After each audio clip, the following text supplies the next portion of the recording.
Okay, चलिए अब एक काम करते हैं, इस शो को आगे बढ़ाते हैं। श्रेया वीरोर में रहेंगे आपके साथ और बात करेंगे आज के मार्केट एक्शन की, जहां पर काफ़ी इंटरेस्टिंग मूव्स रहे हैं मार्केट में। और अगर आप आज देखें मार्केट में काफ़ी उतार चढ़ाव रहा और एक बार के लिए 12 साढ़े 12 बजे ऐसा लग रहा था कि ये प्रोग्राम वापस शुरू हुआ। और जिस तरीके से हम ऑलमोस्ट कल के लो को हमने ब्रीच नहीं किया कल का लो, लेकिन ऊपरी स्तरों से तेज़ी से फिसले, फिर शानदार रिकवरी भी आई। हालांकि अभी भी हम हाइस पर नहीं हैं, हाइस से हम अभी भी करीब 150 पॉइंट नीचे हैं, लेकिन लो से हम करीब 100 पॉइंट रिकवर हुए। बैंक निफ्टी का अंडर परफॉर्मेंस आज भी जारी है और इस वजह से इस थ्योरी में थोड़ी सी क्रेडेंस बढ़ेगी कि एफआईज ने क्या किया। डिफेंस, रेलवे, यहाँ कुछ चुनिंदा शेयरों में अच्छी तेज़ी है, ये आपको क्लियरली दिखाई देगा। लेकिन जैसा मैंने कहा, बड़ा सवाल बैंक निफ्टी की अंडर परफॉर्मेंस को देखते हुए अगर आप देखें तो क्या एफआईआईज की आज बाइंग है या फिर टॉप पे सेलिंग आई है, ये देखना होगा। और कल आखिरकार कहाँ से वो सेलिंग आई ये भी समझना ज़रूरी होगा। खैर एनीवे, कल के लो को बचाया, ये इंपॉर्टेंट है।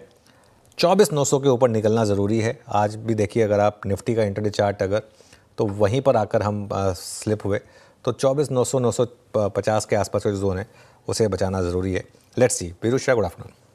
Good afternoon Anuj. 1.5 घंटा कैसे रहेगा वो देखने वाली बात होगी, लेकिन जिस तरीके से आपने भी मेंशन किया, उतार चढ़ाव वाला सेशन रहा है अभी तक। तो फिलहाल 24,685 तक हम टच कर गए निफ्टी में, लेकिन अभी 100 अंकों की बढ़ोतरी के साथ कारोबार करता हुआ दिख रहा है। फिलहाल ब्रॉडर मार्केट में भी खरीदारी आती हुई नजर आई, लेकिन जिस तरीके से आज उतार चढ़ाव देखने को मिला, उसको कैसे देख रहे हैं? अब कैसे लग रहे हैं टेक्सचर बाजार के, जो आप भी मेंशन कर रहे थे कल की बिकवाली के बाद आज धीमी शुरुआत, फिर उतार चढ़ाव, इस सब के बीच में आपका स्टैंड क्या होगा? कौन से लेवल्स इंपॉर्टेंट अब?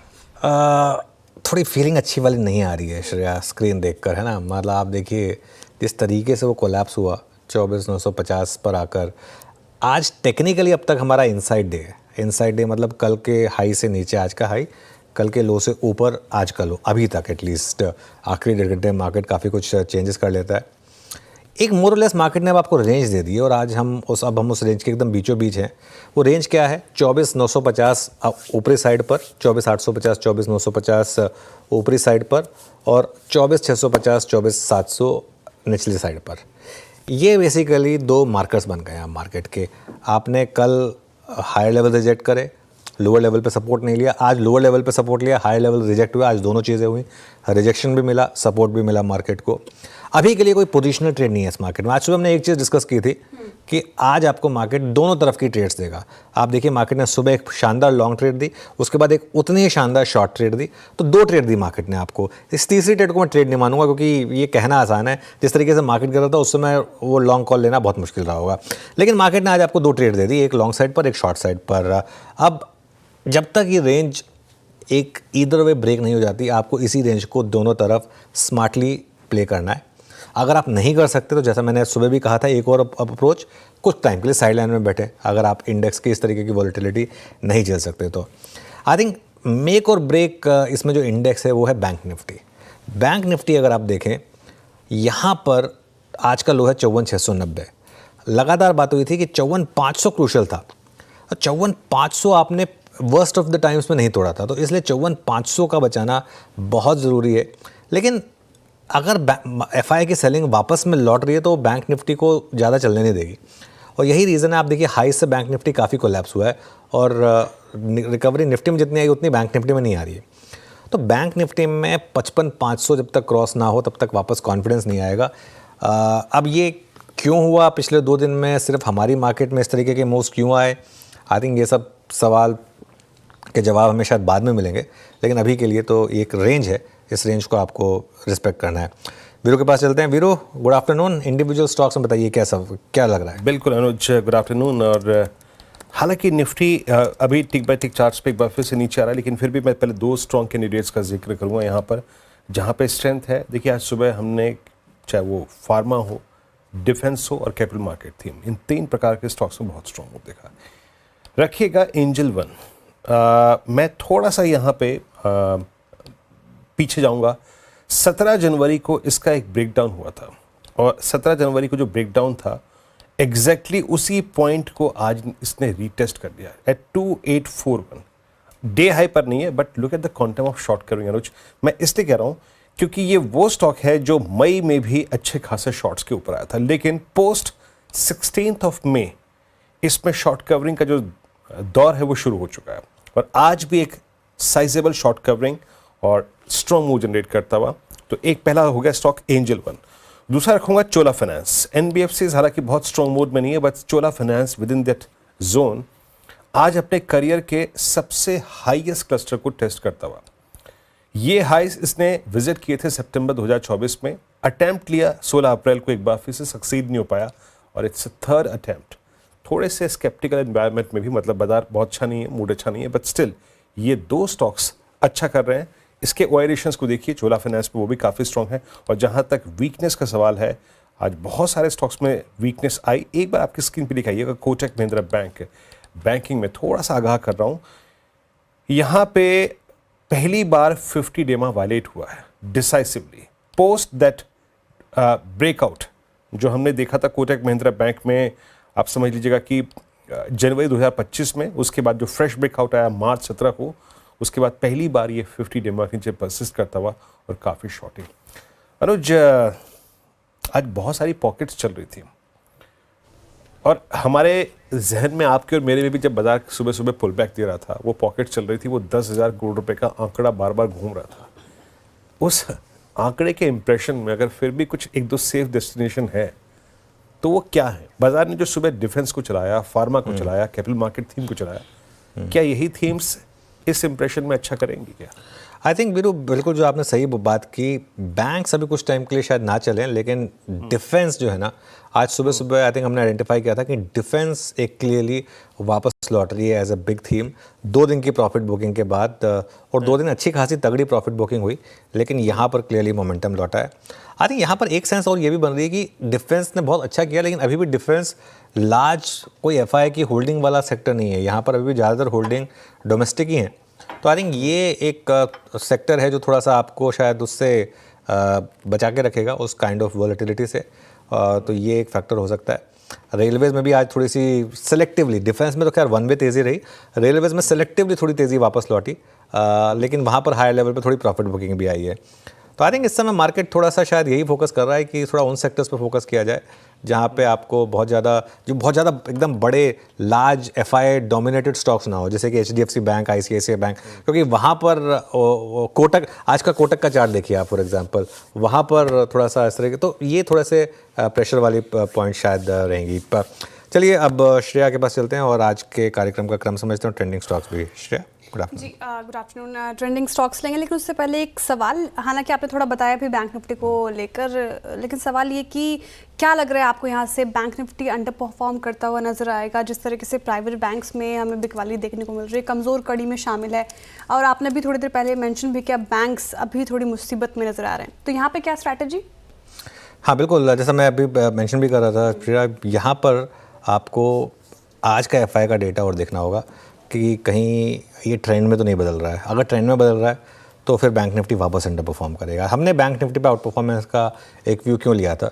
क्योंकि जिस तरीके की एफआई की बाइंग लौटी थी, वहाँ पर क्लियर था कि अगर वो एफआई की बाइंग आएगी तो सबसे पहले बैंक्स में आएगी, लेकिन अगर बाइंग की वजह इतनी बड़ी सेलिंग आ गई तो फिर वो भी तो फैक्ट है ना। और देखिए, मार्केट में आपको एक चीज़ समझनी होगी, हम डेटा के साथ हमको बदलना आना चाहिए। अगर डेटा कुछ और कह रहा है तो उसमें फिर वो चेंज होगा। अगर आप वो नहीं कर पाएंगे तो आप स्टॉक मार्केट के लिए नहीं बने। काफ़ी लोग ये चीज़ कहते हैं कि परसों आपका व्यू डिफरेंट था। अरे परसों और आज में स्टॉक मार्केट में 2 युगों का फ़र्क हो जाता है। मजाक नहीं कर रहा हूँ मैं। 2 दिन स्टॉक मार्केट में कई बार युग के बराबर होती हैं। 2 दिन में कितने डेटा पॉइंट्स बदल जाते हैं, क्या हो जाता है, क्या चेंजेस हो जाते हैं, कौन जानता है। फॉर एग्ज़ाम्पल, अगर जिन बहुत लोगों को नहीं पता तो वो मार्केट को देखें, जब वो 2009 में इलेक्शन के रिजल्ट्स आए थे, इलेक्शन के रिजल्ट से एक दिन पहले का मार्केट और इलेक्शन के रिजल्ट के एक दिन के बाद का मार्केट देख लें, 15% का फ़र्क था इंडेक्स में। 2 दिन में बहुत चीज़ें बदल जाती हैं। तो आपको अपना व्यू बदलना आना चाहिए स्टॉक मार्केट में। ये गलत बात नहीं है स्टॉक मार्केट में। स्टॉक मार्केट में इनफैक्ट आप अगर अपना व्यू सेम रख रहे हैं और अगर अड़े हुए हैं अपने व्यू पे, वो गलत है। तो इसके लिए बैंक निफ्टी पे बिल्कुल फेजेस आएंगे जिसमें आउट परफॉर्मेंस होंगी, फेजेस आएंगे जिसमें अंडर परफॉर्मेंस होंगी। आपका व्यू कुछ और होगा, लेकिन अगर मार्केट का डेटा पॉइंट अलग है तो आपको उस हिसाब से बदलना आना चाहिए। चलिए अब आगे बढ़ते हैं श्रेया। बिल्कुल, ट्रेंडिंग स्टॉक्स पहले देखते हैं क्योंकि बाजार ने अभी बचाकर रखा है अपना स्तर। तो तेजी के ट्रेंडिंग स्टॉक से शुरुआत करते हैं। बीईएल कल भी चल रहा था, ये लगातार गिरते बाजार में आज भी इसमें तेजी देखने को मिल रही है। ब्रोकरेजेस भी काफ़ी बुलिश, 4.25% के करीब ये चढ़ गया। सिप्ला में खरीदारी, पूरा फार्मा पैक है, आप देखें तो वहाँ पे खरीदारी होती हुई नजर आई। आज के सेशन में करीब 2% की बढ़ोतरी यहाँ पे। सन फार्मा अगेन 1% से ज़्यादा चढ़ा और बजाज फिनसर्व में भी खरीदारी होती हुई नजर आई 1% से ज़्यादा। कुछ और स्टॉक्स, सोलार इंडस्ट्रीज, आज अगेन डिफेंस स्टॉक्स में खरीदारी देखने को मिली है 5.25%। पॉलिसी बाजार यहाँ पे खरीदारी होती हुई नजर आई 4% के करीब। सीमेंस चढ़ गया 3.5% और आईआरबी इंफ्रा में भी 3.5% के करीब खरीदारी होती हुई नजर आई। लेकिन कई सारे स्टॉक्स जहाँ पर दबाव देखने को मिला, इंडसइंड बैंक उनमें शामिल 2.5% टूटा। जेएसडब्ल्यू स्टील 1% से ज़्यादा गिरा। कोल इंडिया कल अच्छा चल रहा था, आज यहाँ पे मुनाफा वसूली 1% के करीब गिरावट। कोटक महिंद्रा बैंक में, जो वीरेंद्र जी भी मेंशन कर रहे थे, लगभग 1% के करीब टूट कर रहा है कारोबार। डिक्सन टेक नतीजे शानदार थे, ब्रोकरेजेस थोड़े डिवाइडेड, लेकिन स्ट्रीट ने पनिश किया, 6% के करीब गिरावट यहाँ पे देखने को मिल रही है। आदित्य बिरला फैशन रिटेल यहाँ पे लगभग 2.5% से ज़्यादा की गिरावट। मैक्स हेल्थ केयर पर डेंट पड़ा है आफ्टर रिजल्ट, 2.5% से ज़्यादा ये टूट गया। बीएससी में भी आज मुनाफा वसूली होती हुई नजर आई 2% के करीब। तो ये कुछ स्टॉक्स जहाँ पर डेंट पड़ता नजर आया है। चलिए अब कार्यक्रम में आगे बढ़ते हैं और क्रम में समझाऊं। फंडामेंटल राय देने के लिए हमारे साथ होंगे इंडिपेंडेंट मार्केट एक्सपर्ट नीरज दीवान जी। टेक्निकल कॉल्स के जरिए कमाई कराएंगे प्रकाश गाबा, मानस जायसवाल, सोनी पटनायक, चंदन तापड़िया, कविता जैन और विकास सालुंखे। 2:20 पर कंचन नौटियाल बताएंगे आपको फार्मा शेयरों में जोरदार तेजी आखिर क्यों है। 2:25 पर आदित्य बिरला फैशन रिटेल के डीमर्जर और एफएनओ के शेयरों में बदलाव पर डिटेल लेकर आएंगे यतिन मुता। 2:30 महाराष्ट्र हाउसिंग पॉलिसी की बड़ी बातें लेकर आएंगे विपिन भट्ट। 2:35 पर आईटीसी के क्वार्टर 4 नतीजों का अनुमान लेकर आएंगे मंगलम मालू। कंचन नौटियाल सन फार्मा के नतीजों का प्रीव्यू करेंगी, साथ ही दीपाली राणा ग्रासिम और रैमको सीमेंट के नतीजों का पोल करेंगे। 2:45 पर मिताली जैन बताएंगे आपको मई में एफआईज का एक्शन कैसा रहा, साथ ही बताएंगे हाल में किन कंपनियों ने प्रमोटर्स में अपना हिस्सा बेचा। 2:50 पर मार्केट बिग वॉइस में हमारे साथ जुड़ेंगे कंप्लीट सर्कल के मैनेजिंग पार्टनर और सीआईओ गुरमीत चड्ढा। 3:05 पर यतिन बताएंगे डीलिंग रूम में किन शेयरों पर फोकस है। 3:10 पर अनुजी से कल के ले लेंगे स्ट्रैटेजी। 3:15 पर मिलेंगे बीटीएसटी एसटीबीटी कॉल्स। चलिए हमारा पैनल तैयार है, चलते हैं उनके पास और आज की कॉल्स की शुरुआत करते हैं। गुड आफ्टरनून गाबा सर, थोड़ा वॉलेटाइल दिन, अप्स एंड डाउन्स दोनों, क्या ट्रेड रहेगी इस समय? Good afternoon to you. और मुझे लगता है ट्रेड लेना चाहिए शॉर्ट साइड, और स्टॉक का नाम है मैक्स हेल्थ केयर। ये थोड़ा फटी के अंदर पोजीशन, इसलिए शॉर्ट साइड ले रहा हूँ। ट्रेड कर रहा है 1132 के आसपास, स्टॉप होगा 1141, करीब 9 रुपए का स्टॉप है। नियर टर्म टारगेट 1120 के, और भी गिरावट आती है तो शायद कल तक 1100 भी पॉसिबल है। मैक्स हेल्थ पे थोड़ा सेलिंग प्रेशर है अपर रीजन्स पर मैक्स हेल्थ का। 1137 पे शॉर्ट कॉल है मैक्स हेल्थ के, थकान है थोड़ी चार्ट में। और जरा प्लीज़ वाई भी रखिए डायरेक्टर साहब स्क्रीन पे, वो जो मेहमान कॉल दे रहे हैं उसको समझने की हम कोशिश भी करते हैं कि एग्जैक्टली हो 1100 बेसिस में मैक्स ऊपर से कोलैप्स हुआ, क्या हुआ यहाँ पे। यहाँ लोग प्रॉफिट्स को कैश में कन्वर्ट कर रहे हैं। सोनी जी गुड आफ्टरनून, आपका ट्रेड? जी गुड आफ्टरनून एवरीवन। मेरा यहाँ पे बाई पिक है भारती एयरटेल में। भारती एयरटेल कल और आज दोनों दिन 1800 के सपोर्ट को काफ़ी अच्छे से डिफेंड कर रहा है। एक हल्की सी रिवर्सल पैटर्न नज़र आ रहा है डेली चार्ट्स पे। सो भारती एयरटेल फ्यूचर्स पे बाय कर सकते हैं 1800 स्टॉप लॉस के साथ। पहला टारगेट है 1860, सस्टेन करता है उसके ऊपर टुवर्ड्स 1885 1900 के लेवल्स भी नजर आ सकते हैं। और डिस्क्लोजर भी ऐड करना चाहती हूँ कि आज ही हमारा ऑफिशियल रिकमेंडेशन है भारती एयरटेल पे सेम व्यू की तरफ से टुवर्ड्स 1860 1880 टारगेट्स के लिए। ओके, भारती एयरटेल की फ्यूचर्स में खरीदारी की राय। तो अभी तक एक शॉर्ट साइड की ट्रेड और एक बाय साइड की ट्रेड आई है। विकास सालुंखे जी गुड आफ्टरनून, आप क्या पिक कर रहे हैं, सेल या बाय? गुड आफ्टरनून, मेरा भी बाय रहेगा। देखो ओवरऑल मार्केट में मुझे लगता है कि अभी भी एक 24,800 के आसपास ट्रेड करते हुए देखने मिल रहा है, तो थोड़ा भी जो ट्रेड है वो पॉजिटिव साइड देखने मिल सकते हैं। मेरा पहला बाय कॉल रहेगा एचसीएल टेक में। जिस हिसाब से लास्ट 2 ट्रेडिंग सेशन में यहाँ पे एक रेजिस्टेंस देखने मिल रहा था और एक सपोर्ट जोन भी यहाँ पे नोटिफाई हुआ था, तो मुझे लगता है कि 1620 के स्टॉप लॉस से एचसीएल टेक को यहाँ पे वापस बाय किया जा सकता है। 1710 के टारगेट मुझे लगता है वापस ये रिटेस्ट कर सकता है, तो यहाँ पे मेरा बाय कॉल रहेगा एचसीएल टेक 1710 के टारगेट के लिए, और 1620 का इंपॉर्टेंट सपोर्ट देखने मिल रहा है इंट्राडे में, तो वहां पे स्टॉप लॉस रखे इसको बाय करना है। चलिए अब चलते हैं कविता जी के पास। कविता जी गुड आफ्टरनून, बताइए आपकी ट्रेड। वेरी गुड आफ्टरनून अनुज जी, गुड आफ्टरनून एवरीवन। मेरा ट्रेड अभी चोला इन्वेस्ट पर होगा और एज अ डिस्क्लेमर ये कॉल हमने हमारे क्लाइंट्स के साथ शेयर किया है। सो चोला इन्वेस्ट आज सुबह से एक अच्छा सेटअप लिए हुए है। वी हैव गिवन अबाउट 1650 के ऊपर बाय करने के लिए ये कॉल हमने जनरेट किया है। एज ऑफ नाउ ये 1650 के ऊपर निकलता हुआ दोबारा दिख रहा है। सो स्ट्रेंथ लिए हुए है और 1620 पर अगर आप देखें तो अच्छा फुट राइटिंग भी होते हुए दिखा है। मुझे लगता है 1690 1700 तक के प्राइस टारगेट के लिए चोला इन्वेस्ट पर आप एक बाय ट्रेड इनिशिएट कर सकते हैं। 1640 का स्टॉप लॉस मेंटेन करना चाहिए। ओके चोला, अभी जो जिसका जिक्र मैं कर रहा था अपनी स्कैनिंग में, और स्ट्रॉन्ग मूव कविता जी की कॉल और 1650 पे। मानस गुड आफ्टरनून, आपका trade. Good afternoon Virendra ji. तो देखिए जेएसडब्ल्यू स्टील में बिकवाली करने की राय है, क्योंकि 3-4 दिन से अगर आप देखें तो स्टॉक हाई लेवल पे सस्टेन नहीं हो पा रहा है और आज हमने 20 डे मूविंग एवरेज के नीचे फिसला है। तो जेएसडब्ल्यू स्टील के फ्यूचर में बिकवाली करेंगे।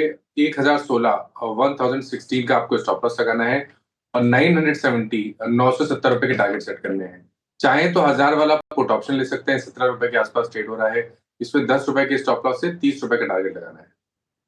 ओके तो टेक्निकल कॉल्स पूरी हुई। मानस जी ने जेएसडब्ल्यू स्टील में बिकवाली की राय दी है। कविता जी कह रही हैं चोला इन्वेस्टमेंट बाय कीजिए। विकास जी कह रहे हैं एचसीएल टेक में खरीदारी की जा सकती है। साथ ही सोनी जी ने भारतीय एयरटेल के फ्यूचर्स में खरीदारी की राय रखी है और गावसन ने मैक्स हेल्थ केयर को शॉर्ट करने की सलाह दी है। फिलहाल अब इन्वेस्टमेंट आइडिया लेते हैं। नीरज दीवान जी हमारे साथ मौजूद हैं। नीरज जी बहुत स्वागत है आपका सीएनबीसी आवाज़ पर। Very good afternoon. Market volatile, ऐसे में कौन से स्टॉक्स आपको पसंद आ रहे हैं? या गुड आफ्टरनून। या डेफिनेटली मार्केट एक काफ़ी अच्छी मार्केट में मोमेंटम आया था 22,000 से 25,000। फटाफट मार्केट ऊपर आ गई उस लेवल पे। आई थिंक इस लेवल पे पहले आसान था, 22,000 23,000 में आपको बहुत स्टॉक अट्रैक्टिव मिल रहे थे, बट इस मूवमेंट के बाद आई थिंक मार्केट एक बाय ऑन डिप्स मार्केट बन गई है। कल भी थोड़ा डिप देखने को मिला, आज भी मार्केट दिन में थोड़ा प्रेशर में दिख रही है। थोड़ी बहुत सेलिंग चल रही है मार्केट के अंदर। आई थिंक जो स्टॉक्स पहले अच्छे चले थे, जैसे डिफेंस सेक्टर है, रेलवे सेक्टर है, इंफ्रास्ट्रक्चर सेक्टर है, power space and textile space, ये स्पेस है जहां पर आई थिंक बाइंग अपॉर्चुनिटीज देखनी चाहिए डिप के अंदर। आई थिंक इस स्पेस में मोमेंटम स्ट्रॉन्ग था और रिजल्ट्स भी कुछ अच्छे आए हैं। जैसे आप इंफ्रास्ट्रक्चर में एलएनटी के रिजल्ट देखें, रिलायंस में रिलायंस रिटेल के रिजल्ट्स देखें, तो काफी अच्छे रिजल्ट्स भी आए हैं। तो इस स्पेस में I think buy on dip की स्ट्रैटेजी अपनानी चाहिए। एलएनटी पसंद आ रहा है नीरज जी को, यहाँ पे खरीदारी की राय है। फिलहाल अच्छा खासा परफॉर्म भी करता हुआ नजर आ रहा है 0.25% की तेजी के साथ। लेकिन एक और स्टॉक वोडाफोन आइडिया देखिए, आज हालांकि 1.5% की तेजी के साथ कर रहा है कारोबार, काफ़ी वॉलेटाइल रहा है। और अनुज जी, वोडाफोन आइडिया को लेकर अफवाहों का बाजार गर्म है, काफ़ी सारे इन्वेस्टर्स इसमें फंसे हुए हैं, वॉलेटाइल रहता है ये स्टॉक। क्या करना चाहिए ऐसे मूड माहौल में जब ऐसे र्यूमर्स आ रहे हैं कि सरकार की ओर से रिलीफ मिल सकती है? हाँ, इसमें इन्वेस्टर्स काफ़ी फंसे हैं और इन्वेस्टर से ज़्यादा उनके चीयर लीडर फंसे हैं, ये भी मैं आपको पहले बता देता हूँ, है ना। तो देखिए क्या होता है ना, ये चीज़ मैं एक क्लियर करना चाहता हूँ। बहुत लोग, मैं कल ना एक बहुत ही वाहियात सी एक चीज़ देख रहा था कि अगर सरकार चाहे तो ये कर सकती है या वो कर सकती है। इस चीज़ को समझना ज़रूरी है। अभी सरकार के हाथ में कुछ भी नहीं है ये, और ये सब जो अफवाहें हैं इनसे बचना ज़रूरी है। क्योंकि देखिए क्या होता है कि आप वोडाफोन आइडिया है फॉर एग्जांपल, इसमें एक बात ये चल रही है कि सरकार की पोजीशन बहुत साफ है कि ये सुप्रीम कोर्ट का फैसला है। ये इसमें सरकार, एजीआर का फैसला सरकार का फैसला नहीं है। इस चीज़ को समझिए, एजीआर का फैसला जो है वो कोर्ट का फैसला है।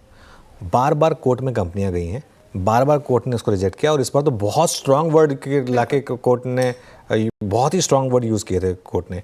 और सरकार, सुप्रीम कोर्ट का एक ऑब्जर्वेशन ये भी था कि हमसे कुछ एक्सपेक्ट मत करिए, आपको कुछ करना तो आप कर सकते हैं। मुझे नहीं लगता कोई सरकार, जब सुप्रीम कोर्ट का इतना स्ट्रांग जजमेंट हो और वो भी अगर सरकारी रेवेन्यू को लेकर इतना स्ट्रांग जजमेंट हो, उसके बाद आप उसके अगेंस्ट जा सकते हैं। वो सरकार की पोजीशन ही नहीं हो सकती, वो हो ही नहीं सकती। अब अगर आगे जाके सरकार और इक्विटी में अपने आप को कन्वर्ट कर ले तो उससे भी क्या होगा, बियॉन्ड अ पॉइंट क्या हो जाएगा, वो सिर्फ नोशनल वो होगा ना, और क्या होगा। अब उनके पास अगर रेवेन्यू ही नहीं आ रहा है, पैसे ही नहीं तो क्या कर लेंगे आप इसमें। ये तो क्या होता है ना, ये सब जो है ना फंसी हुई पोजीशन को संभालने की कोशिश हो रही है बेसिकली। ये जितने भी रूमर्स हैं ना, ये सब मुझे लग रहा है कि इस वजह से होता है। और उसमें क्या होता है ना, 1-2 दिन आप संभाल लेते हैं। इसमें सबका पैसा डूबा है और मेरी रिक्वेस्ट है जो ये लोग अफवाहें फैला रहे हैं कि प्लीज़ और मत डुबोइए। बहुत पैसा लोगों का डूब चुका है ऑलरेडी, अब इसको प्लीज़ शांति से रहने दीजिए। अच्छा, मैं क्या कहता हूँ, सपोज़ करिए आगे जाकर कभी कोई रिलीफ आ जाता है। पहली बात तो अगर कोर्ट से रिलीफ नहीं आ रहा तो सरकार से आप मन एक्सपेक्ट करें जी। आ भी गया अगर मान लीजिए कभी भी किसी चांस से, तो आ जाने दीजिए, इंश्योर हो जाने दीजिए, भले 12 रुपये पर वापस ले लीजिए, एक बार विजिबिलिटी तो आने दीजिए। ये जो हर लेवल पे, अच्छा 11 पे ले लेता हूँ, 10 पे ले लेता हूँ, 9 पे ले लेता हूँ, 8 पे ले लेता हूँ, 7 पे ले लेता हूँ, स्टॉक का 1 साल का चार्ट रख दीजिए, चलो 6 पे तो ले ही लेता हूँ। अब 6 से ज़्यादा क्या गिरेगा, आप ही देख ही रहे हैं कि कितना गिरेगा, है ना। तो इसमें कोई स्टॉक में गिरने की कोई लिमिट थोड़ा ना होती है। और जाने को तो स्टॉक 2 रुपये भी जा सकता है, 10 पैसे के भी तो स्टॉक ट्रेड करते हैं, 3 पैसे के स्टॉक भी तो ट्रेड करते हैं। तो ये कोई ज़रूरी थोड़ा है कि, और क्या मिल जाएगा मुझे बताइए। अच्छा, इसी में 12 महीने में आप एक बार ज़रा भारती का चार्ट देख लीजिए। जो हमारी लगातार बात हुई है कि अगर आपको टेलीकॉम में रहना ही है, जिस 12 महीने में 50% आइडिया गिरा है, उसी 12 महीने में एयरटेल ने आपको बिना कुछ करे 36% के पॉजिटिव रिटर्न्स दिए हैं। डिविडेंड तो मैं इंक्लूड भी नहीं कर रहा हूँ इसमें। तो वहाँ रहिए ना। तकलीफ़ क्या है ना, वो हम सबको ना एक्साइटमेंट चाहिए। बोरिंग स्टॉक में किसी को पैसा नहीं बनाना, सबको एक्साइटमेंट चाहिए। नहीं 7 रुपये वाला 21 हो जाएगा, 40 हो जाएगा, 50 हो जाएगा, पता चल गया कितना हो गया। तो हाँ, तो थोड़ा सा अवॉइड करिए। चलिए नीरज जी, गुड आफ्टरनून। आपका क्या व्यू होगा, एज एन ऑप्शन आइडिया लेंगे या भारती लेंगे, या इस समय दोनों अवॉइड करेंगे? या गुड आफ्टरनून। आई थिंक ये क्वेश्चन मैं बहुत बारी आंसर कर चुका हूँ अबाउट वोडाफोन आइडिया। मेरा आंसर हमेशा सेम ही रहा कि मैं इसको अवॉइड ही करूँगा। मुझे कोई इसमें जेम बॉन्ड नहीं बनना है कि 7 रुपये का लेके 14 रुपये में बेचना है। I think better to stick with जो अच्छे परफॉर्मर्स हैं। आपने अच्छा मेंशन किया भारती ने कितनी अच्छी रिटर्न दी है। जिस लेवल पे भी किसने खरीदा हो, अगर वो 2 साल की रिटर्न दिखेगा उसको अच्छी रिटर्न मिली, तो मैं वोडाफोन आइडिया में किसी भी लेवल में बाइंग में इंटरेस्टेड नहीं। अवॉइड। और आपने डिजिटल टेक्स भी सुना और साथ ही साथ सुना आपने भी नीरज जी की राय। Vodafone Idea completely avoid. अच्छा, लौटते हैं एक बार फिर से इस वक्त जो स्विंग्स हैं। सिंस देखिए 24,800 पे निफ्टी है ना, तो जैसे कि विकास कह रहे थे कि बायस थोड़ा सा पॉजिटिव रखते हैं, थोड़ा बाय रेट्स पर फोकस करते हैं। डिफेंस पे फिर लौटते हैं भाई। BEL 4.5% ऊपर है, ऑल टाइम हाई। अब HCL फिर एक इंट्राडे स्विंग जनरेट कर रहा है। इंट्राडे चार्ट पे एक ब्रेकआउट है। विकास जरा इंट्राडे चार्ट पे देखिएगा इसको एक बार, 5005, एक और ब्रेकआउट। कैसे अप्रोच करेंगे इस ब्रेकआउट को विकास? जी, अगर इंट्राडे की बात करूँ तो यहाँ पे मॉर्निंग से यहाँ पे एक अपमूव देखने मिला था। जो कल के जो हाई थे उसको आज ये वापस ब्रेक करते हुए देखने मिल रहा है। मुझे लगता है यहाँ से और पॉजिटिव रिजल्ट यहाँ पे देखने मिलेगा। ऊपर में जो रेंज अभी यहाँ पे देखने मिलेगी ऑलमोस्ट 5100 के आसपास देखने मिल सकती है। तो अभी भी इसमें जो ट्रेंड है वो पॉजिटिव है। आज के पूरे दिन में अगर देखोगे तो बहुत अच्छा रुझान देखने मिला है। और जो मोमेंटम इंडिकेटर है RSI 60 मिनट में, वहां पे भी एक पॉजिटिव क्रॉस ओवर देखने मिल रहा है। तो ये 5100 के आसपास की रेंज अभी वापस से रीटेस्ट कर सकता है, जो 2 दिन पहले यहाँ पे वहां से एक प्रेशर बिल्ड होते हुए देखने मिला था। तो जो 2 दिन पहले के जो हाई है उसको वापस से रीटेस्ट करने के लिए ट्राई कर सकता है। नीचे में अभी इंपॉर्टेंट सपोर्ट जो है बन देखने मिल रहा है 4950 के आसपास का। तो उसी स्टॉप लॉस से और मे भी उसी ट्रेलिंग स्टॉप लॉस से इसमें होल्ड किया जा सकता है 5100 के टारगेट। होल्ड करने के राय हैल डे हाई पर कर रहा है कारोबार 3.25% के साथ। डिफेंस सेक्टर की बात की हमने, अब आगे बढ़ते हैं और फार्मा शेयरों पर रुख करते हैं। लगातार दूसरा ट्रेडिंग सेशन जब आप देखिए फार्मा शेयरों में अच्छी खासी तेजी हमें देखने को मिल रही है। आज भी 1.25% के करीब तेज होकर इंडेक्स पूरा काज करता आपको दिखेगा।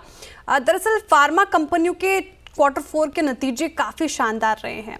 अब क्यों चढ़ रहे हैं ये सेक्टर, ये बताने के लिए कंचन नौटियाल जुड़ी हुई है मेरे साथ। बताइए कंचन, फार्मा सेक्टर में जोरदार तेजी, कारण क्या है? जी डेफिनेटली, जैसे कि आपने भी मेंशन किया कि जो क्वार्टर 4 के रिजल्ट आए हैं वो काफ़ी शानदार आए हैं।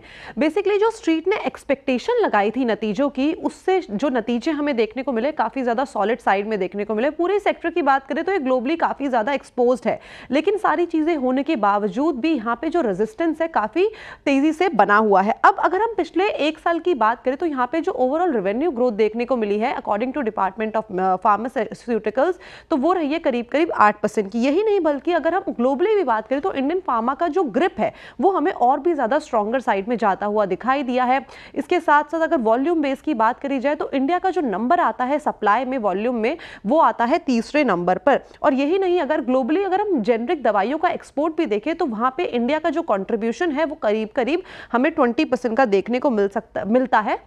और पिछले 5 साल में अगर ओवरऑल टर्नओवर देखा जाए तो वहाँ पे भी अच्छी खासी बढ़त हमें देखने को मिली है। अब एक ग्रोथ तो है, लेकिन ग्रोथ के पीछे के ट्रिगर्स क्या है एक बार उस पर नजर डाल लेते हैं। देखिए ग्लोबली हम देख रहे हैं जो मेडिसिन की डिमांड है वो काफ़ी ज़्यादा बढ़ती जा रही है। अभी रिसेंटली एक रिपोर्ट आई है गवर्नमेंट की तरफ से जहाँ पे लोगों का दवाइयों पर जो खर्चा है वो काफ़ी ज़्यादा बढ़ता हुआ दिखाई दिया है। नई दवाइयों पर जो कंपनी है वो काफ़ी ज़्यादा फोकस कर रही है। साथ ही गवर्नमेंट स्कीम से भी यहाँ पे अच्छा खासा बूस्ट मिल रहा है। अफोर्डेबल और हाई क्वालिटी के जो हेल्थ केयर सिस्टम है उसने भी यहाँ पे सपोर्ट किया है। अब हमने अर्निंग्स की बात की थी, एक बार नजर डाल लेते हैं पूरे के पूरे अर्निंग कंपैरिजन में। अगर फिस्कल ईयर 24 से फिस्कल ईयर 25 को कंपेयर करें तो यहाँ पे अच्छी खासी हमें तेजी देखने को मिली है। अगर आप देखेंगे लॉरस लैब तो यहाँ पे 111% का इसके प्रॉफिट में हमें इजाफा देखने को मिला है। इसी तरीके से ल्यूपिन डेवीज लैब में भी अच्छी खासी बढ़त देखने को मिली है। यही नहीं बल्कि टोरेंट, सिप्ला, साथ में जो बायोकॉन है, यहाँ पे भी जो नंबर्स है वो हमें शानदार देखने को मिले हैं। ये तो हमें नंबर्स की बात कर ली, कंपनी को कितना प्रॉफिट हुआ है, लेकिन अब बात करते हैं कि इन्वेस्टर्स को कितना प्रॉफिट हुआ है। इन्वेस्टर फ्रंट पे भी यहाँ पे जो नंबर्स देखने को मिले काफ़ी ज़्यादा रोबस्ट देखने को मिले। 1 साल में अगर आप परफॉर्मेंस देखेंगे तो जोरों शोरों से यहाँ पे भी जो रिटर्न है वो जनरेट होते हुए दिखाई दिए हैं। इसके बाद आगे का जो नज़रिया है वो किस तरीके का है उसके ऊपर एक बार बातचीत कर लेते हैं। काफ़ी सारे ब्रोकरेज का और एनालिस्ट का हमने अनुमान लिया है। उनका मानना है कि हमें रेवेन्यू में और साथ साथ जो वॉल्यूम ग्रोथ है वो स्टेबल दिखाई देगी आने वाले क्वार्टर्स में भी। साथ में जो फिस्कल ईयर 26 है वहाँ पे अनुमान ये जताया जा रहा है कि जो वैक्सीन की सेल है वहाँ पे एक अच्छा खासा हमें जंप देखने को मिल सकता है। और काफ़ी सारी कंपनीज ऐसी है जिन्होंने जियोपॉलिटिकल सिचुएशन को देख के जो अपनी इन्वेंट्री है उसको अभी से पाइल अप कर लिया है कि शॉर्ट टर्म में जो चैलेंजेस हैं उसका सामना ना करना पड़े, और जो नए लॉन्चेस है वहाँ पे भी अच्छा खासा फोकस है। ओके, तो मेडिसिन डिमांड अच्छी, अर्निंग्स भी अच्छी रही है स्पेस में। शुक्रिया कंचन तमाम जानकारी के लिए। नीरज जी, अगर आप फार्मा स्पेस देखें ठीक ठाक रिटर्न जनरेट किया है इसने, अर्निंग्स भी अच्छी रही है। स्पेस पर आपका आउटलुक क्या होगा, साथ ही कौन से स्टॉक्स का चयन करेंगे स्पेस से? ये एक्चुअली फार्मा स्पेस में बहुत अच्छे रिजल्ट्स आए हैं। कई स्टॉक्स जो मैं भी ट्रैक करता हूँ, एक डीवीज लैब है, एक फाइजर है, इनके भी बहुत अच्छे रिजल्ट्स आए हैं। मुझे लगता है कि फार्मा में बिकॉज एक अच्छी मूवमेंट आ भी चुकी है नीचे से, तो जो टैरिफ की वजह से भी करेक्शन हुई थी, आई थिंक वो वापस रिकवर कर गए हैं स्टॉक और उन लेवल से ऊपर भी आ गए हैं। तो आई थिंक इस लेवल पे अगेन थोड़ा सा आपको वैल्यूएशन देख के स्टॉक स्पेसिफिक हो जाना चाहिए। जो मैंने मेंशन किया फाइजर अभी भी अट्रैक्टिव है, वैल्यूएशन में ज़्यादा महंगा नहीं है। अभी करंट ईयर का 36-37 टाइम है और ग्रोथ लेंगे तो उस हिसाब से सस्ता दिखता है। तो ये एक स्टॉक है जो, और डीवीज लैब मेरा एक फेवरेट स्टॉक है जो अच्छी परफॉर्मेंस दिखा रहा है, बट देन वो भी, उसमें भी अच्छी मूवमेंट आ गई है, तो इस लेवल पे आई थिंक कंसोलिडेट कर सकता है। एक और छोटा स्टॉक है सेनोरेस, जो डीवीज लैब जैसा बिजनेस है, उसका एपीआई और सीएमओ और फॉर्मुलेशन का बिजनेस है। उसका एक US FDA approved manufacturing facility US में भी है। तो वो एक स्टॉक है जो आई थिंक जिसको मिड कैप या छोटे स्टॉक में आई थिंक इन्वेस्टमेंट करनी है, उसके अंदर भी आदमी उसको उसमें भी इन्वेस्टमेंट कर सकते हैं।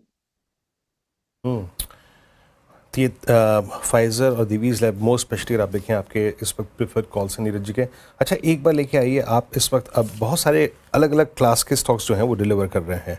सिमेंस लेके आइए एक बार। सिमेंस 3244 पे डे हाई पर सिमेंस अपना वो लेवल रीगेन कर रहा है। इनफैक्ट अब इस प्राइस पर मोर और less Siemens is trading at CY25 highest cluster.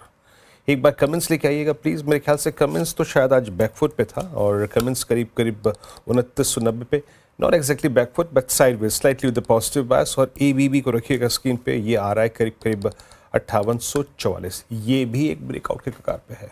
पहले इस पर टेक्निकल पर्सपेक्टिव लेते हैं, फिर नीरज जी से बात करेंगे।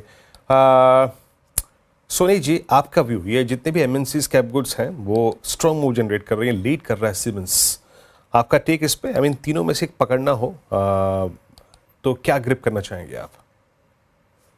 वीरेंद्र जी, यहाँ पे सीमेंस सर्टेनली काफ़ी स्ट्रॉन्ग है। इनफैक्ट हमारा ऑफिशियल भी बाइक रिकमेंडेशन आज है सीमेंस पे, एंड टारगेट है 3400 का। वॉल्यूम्स काफ़ी स्ट्रॉन्ग है, पोजीशंस ऐड हो रहे हैं इसमें, और स्टॉक जो है कि 2900 3000 के एक अच्छे सपोर्ट से जो कंटिन्यूस बाउंस बैक दिखा रहा है, यहाँ पे स्ट्रेंथ कंटिन्यू रहेगा। करंट लेवल से भी चाहे तो बाय कर सकते हैं।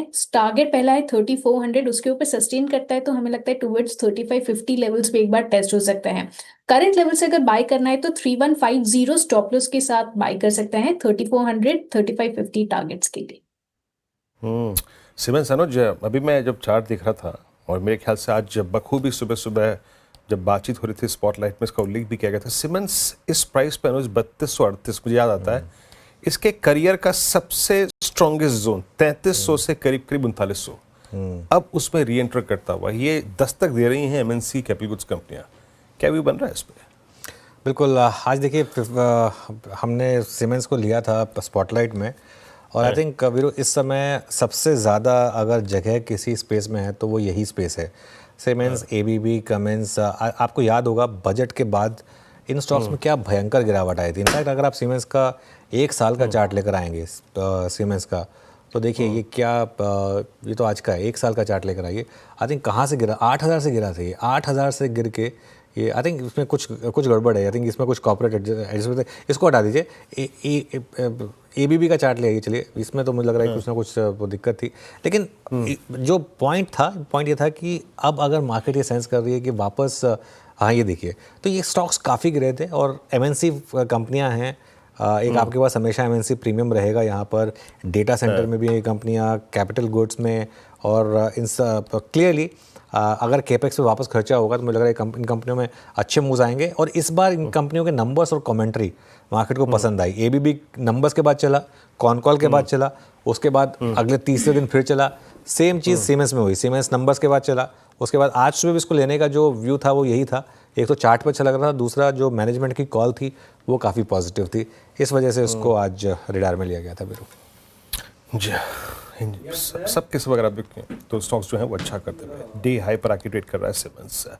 अच्छा नीरज जी, बहुत संक्षेप में, बहुत डिस्कशन हमने इस पर किया भी, आपका एक प्रेफर्ड क्या होगा कैपिटल गुड्स में स्टॉक इस वक्त? आई थिंक कैपिटल गुड में सीमेंस डेफिनेटली एक अच्छी कंपनी है जो अच्छा कर सकती है, पर मैं एक कैपिटल गुड इंफ्रास्ट्रक्चर स्पेस, जैसे मैंने पहले एलएनटी को मेंशन किया, आई थिंक वहां पर मुझे लगता है कि काफी इस लेवल पे आके कंसोलिडेट कर चुका है। पहले भी कभी इस लेवल पे आया है, फिर नीचे आया। आई थिंक एलएनटी मुझे लगता है कि एक ब्रेकआउट जो टेक्निकल में भी कहते हैं वो देने के लिए तैयार है। तो आई थिंक वहां पे वो नेक्स्ट 1.5 ईयर आई थिंक अच्छी मोमेंटम मिल सकता है। तो वो एक कैपिटल गुड इंफ्रास्ट्रक्चर स्पेस के लिए अच्छा, एलएनटी एक अच्छी बाई रहेगी। और सीमेंस भी में मुझे अच्छा लगता है, इसमें डीमर्जर हुआ है तो ऐसा जो इसकी एनर्जी आर्म है वो अलग से लिस्ट होगी। तो आई थिंक यहाँ भी एक मोमेंटम स्ट्रांग है जो कंटिन्यू रहना चाहिए। ओके, एक बार जरा अब एक बार दिखाइए मुझे चार्ट वर्लपूल का वापस। आई थिंक आज सुबह हम डिस्कस कर रहे थे कि जहाँ ये खुला और जिस तरीके से आज यहाँ पर डिस्ट्रीब्यूशन हुआ इसमें, और मैं थोड़ा माइल्ड वर्ड यूज़ कर रहा हूँ डिस्ट्रीब्यूशन, मेरे दिमाग में एक और वर्ड है, मैं वो यूज़ नहीं करूँगा उसको, लेकिन जिस तरीके से यहाँ पर वो हुआ उसके बाद देखिए अब अपने हाई से करीब करीब 10% गिरा, और सबसे इम्पॉर्टेंट चीज़ जहाँ खुला वहीं इसने टॉप बनाया, और उसके बाद 10% इंटरडे में गिरा। तो अगर आपने सुबह सुबह ले लिया, अनफॉर्चुनेटली अगर आप उनमें से रहे तो 10% सीधा एक दिन में। चलिए अब एक काम करते हैं, एक और स्टॉक की बात करते हैं, वो है आदित्य बिरला फैशन रिटेल यानी कि ABFRL। इसकी डीमर्जर की एक्स डेट है कल, इसका मतलब आज इसके सारे कॉन्ट्रैक्ट्स एक्सपायर होंगे और कल दोबारा नए कॉन्ट्रैक्ट्स जुड़ेंगे। तो यत्न से समझते हैं कि किस चीज़ का डीमर्जर हो रहा है और इसके बाद किस तरीके का स्ट्रक्चर होगा। यत्न, गुड आफ्टरनून। Good afternoon. और बिरला ग्रुप की जो फैशन ब्रांड और रिटेलिंग आर्म है ABFRL, इसका डीमर्जर होने वाला है और कल एक्स डेट है, यानी कल से ये डीमर्जर आपको लागू होता हुआ नजर पड़ेगा। स्कीम आपको ब्रॉडली बता देता हूं। आदित्य बिरला फैशन रिटेल जो ABFRL है इसका डीमर्जर ABLB के साथ होता हुआ नजर पड़ रहा है, जो कि है आदित्य बिरला लाइफस्टाइल ब्रांड्स, और 1:1 के रेशियो में, यानी अगर आप एक शेयर AB फैशन रिटेल का होल्ड करते हैं तो आपको एक शेयर आदित्य बिरला ब्रांड्स का मिलता हुआ नजर पड़ेगा।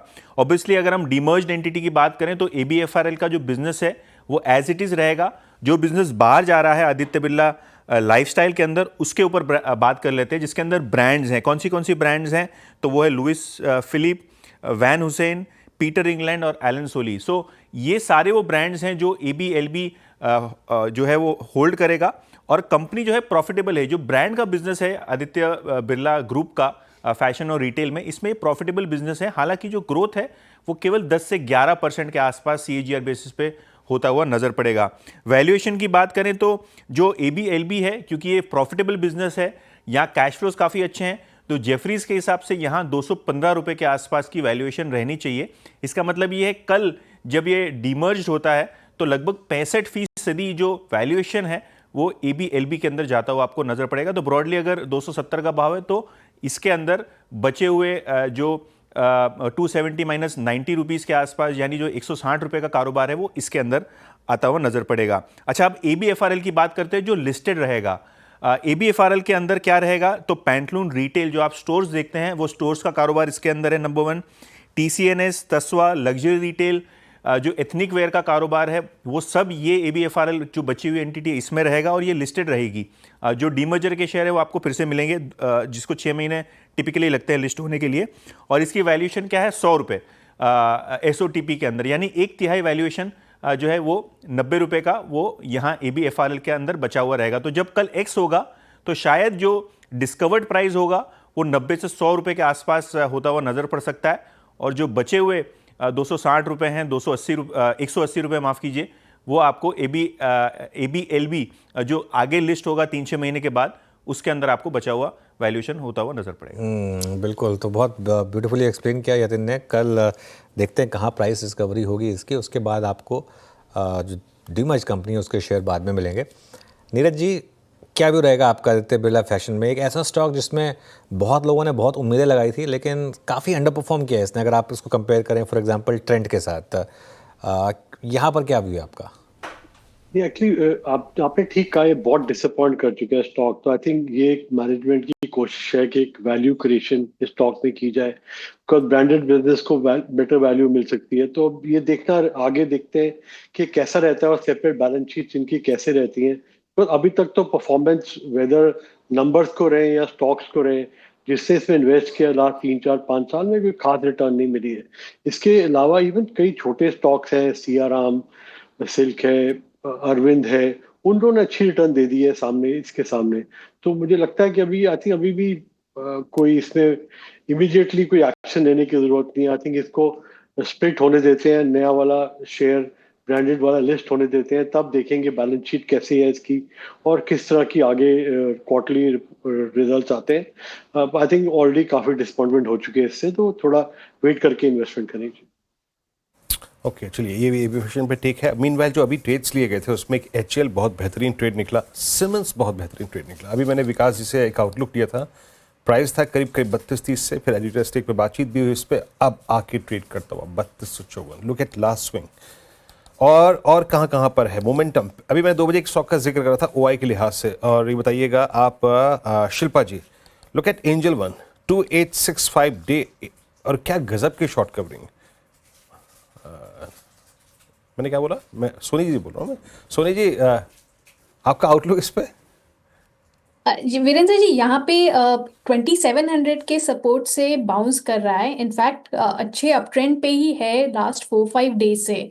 200 डेमा के ऊपर अच्छे से कंटिन्यू कर रहा है, सारे मूविंग एवरेज के ऊपर स्ट्रांगली होल्ड कर रहा है। पोजिशनली टुवर्ड्स 3000 प्लस लेवल्स यहाँ पे नजर आ रहे हैं। 2700 की सपोर्ट के साथ बाई कर सकते हैं यहाँ पे टुवर्ड्स 3100 टारगेट्स के लिए। ओके, एंजल वन पे फिलहाल ये स्ट्रैटेजी अपनाए। वैसे वीरेंद्र सर, कुछ डिफरेंट लुक लग रहा है आज आपका। स्पेक्स नहीं देख पा रही हूँ मैं आपके चेहरे पे। इसलिए थोड़ा कंफ्यूज हो गए वीरू, थोड़ा सा। मुझे लगा भी कंफ्यूज हो जाते हैं।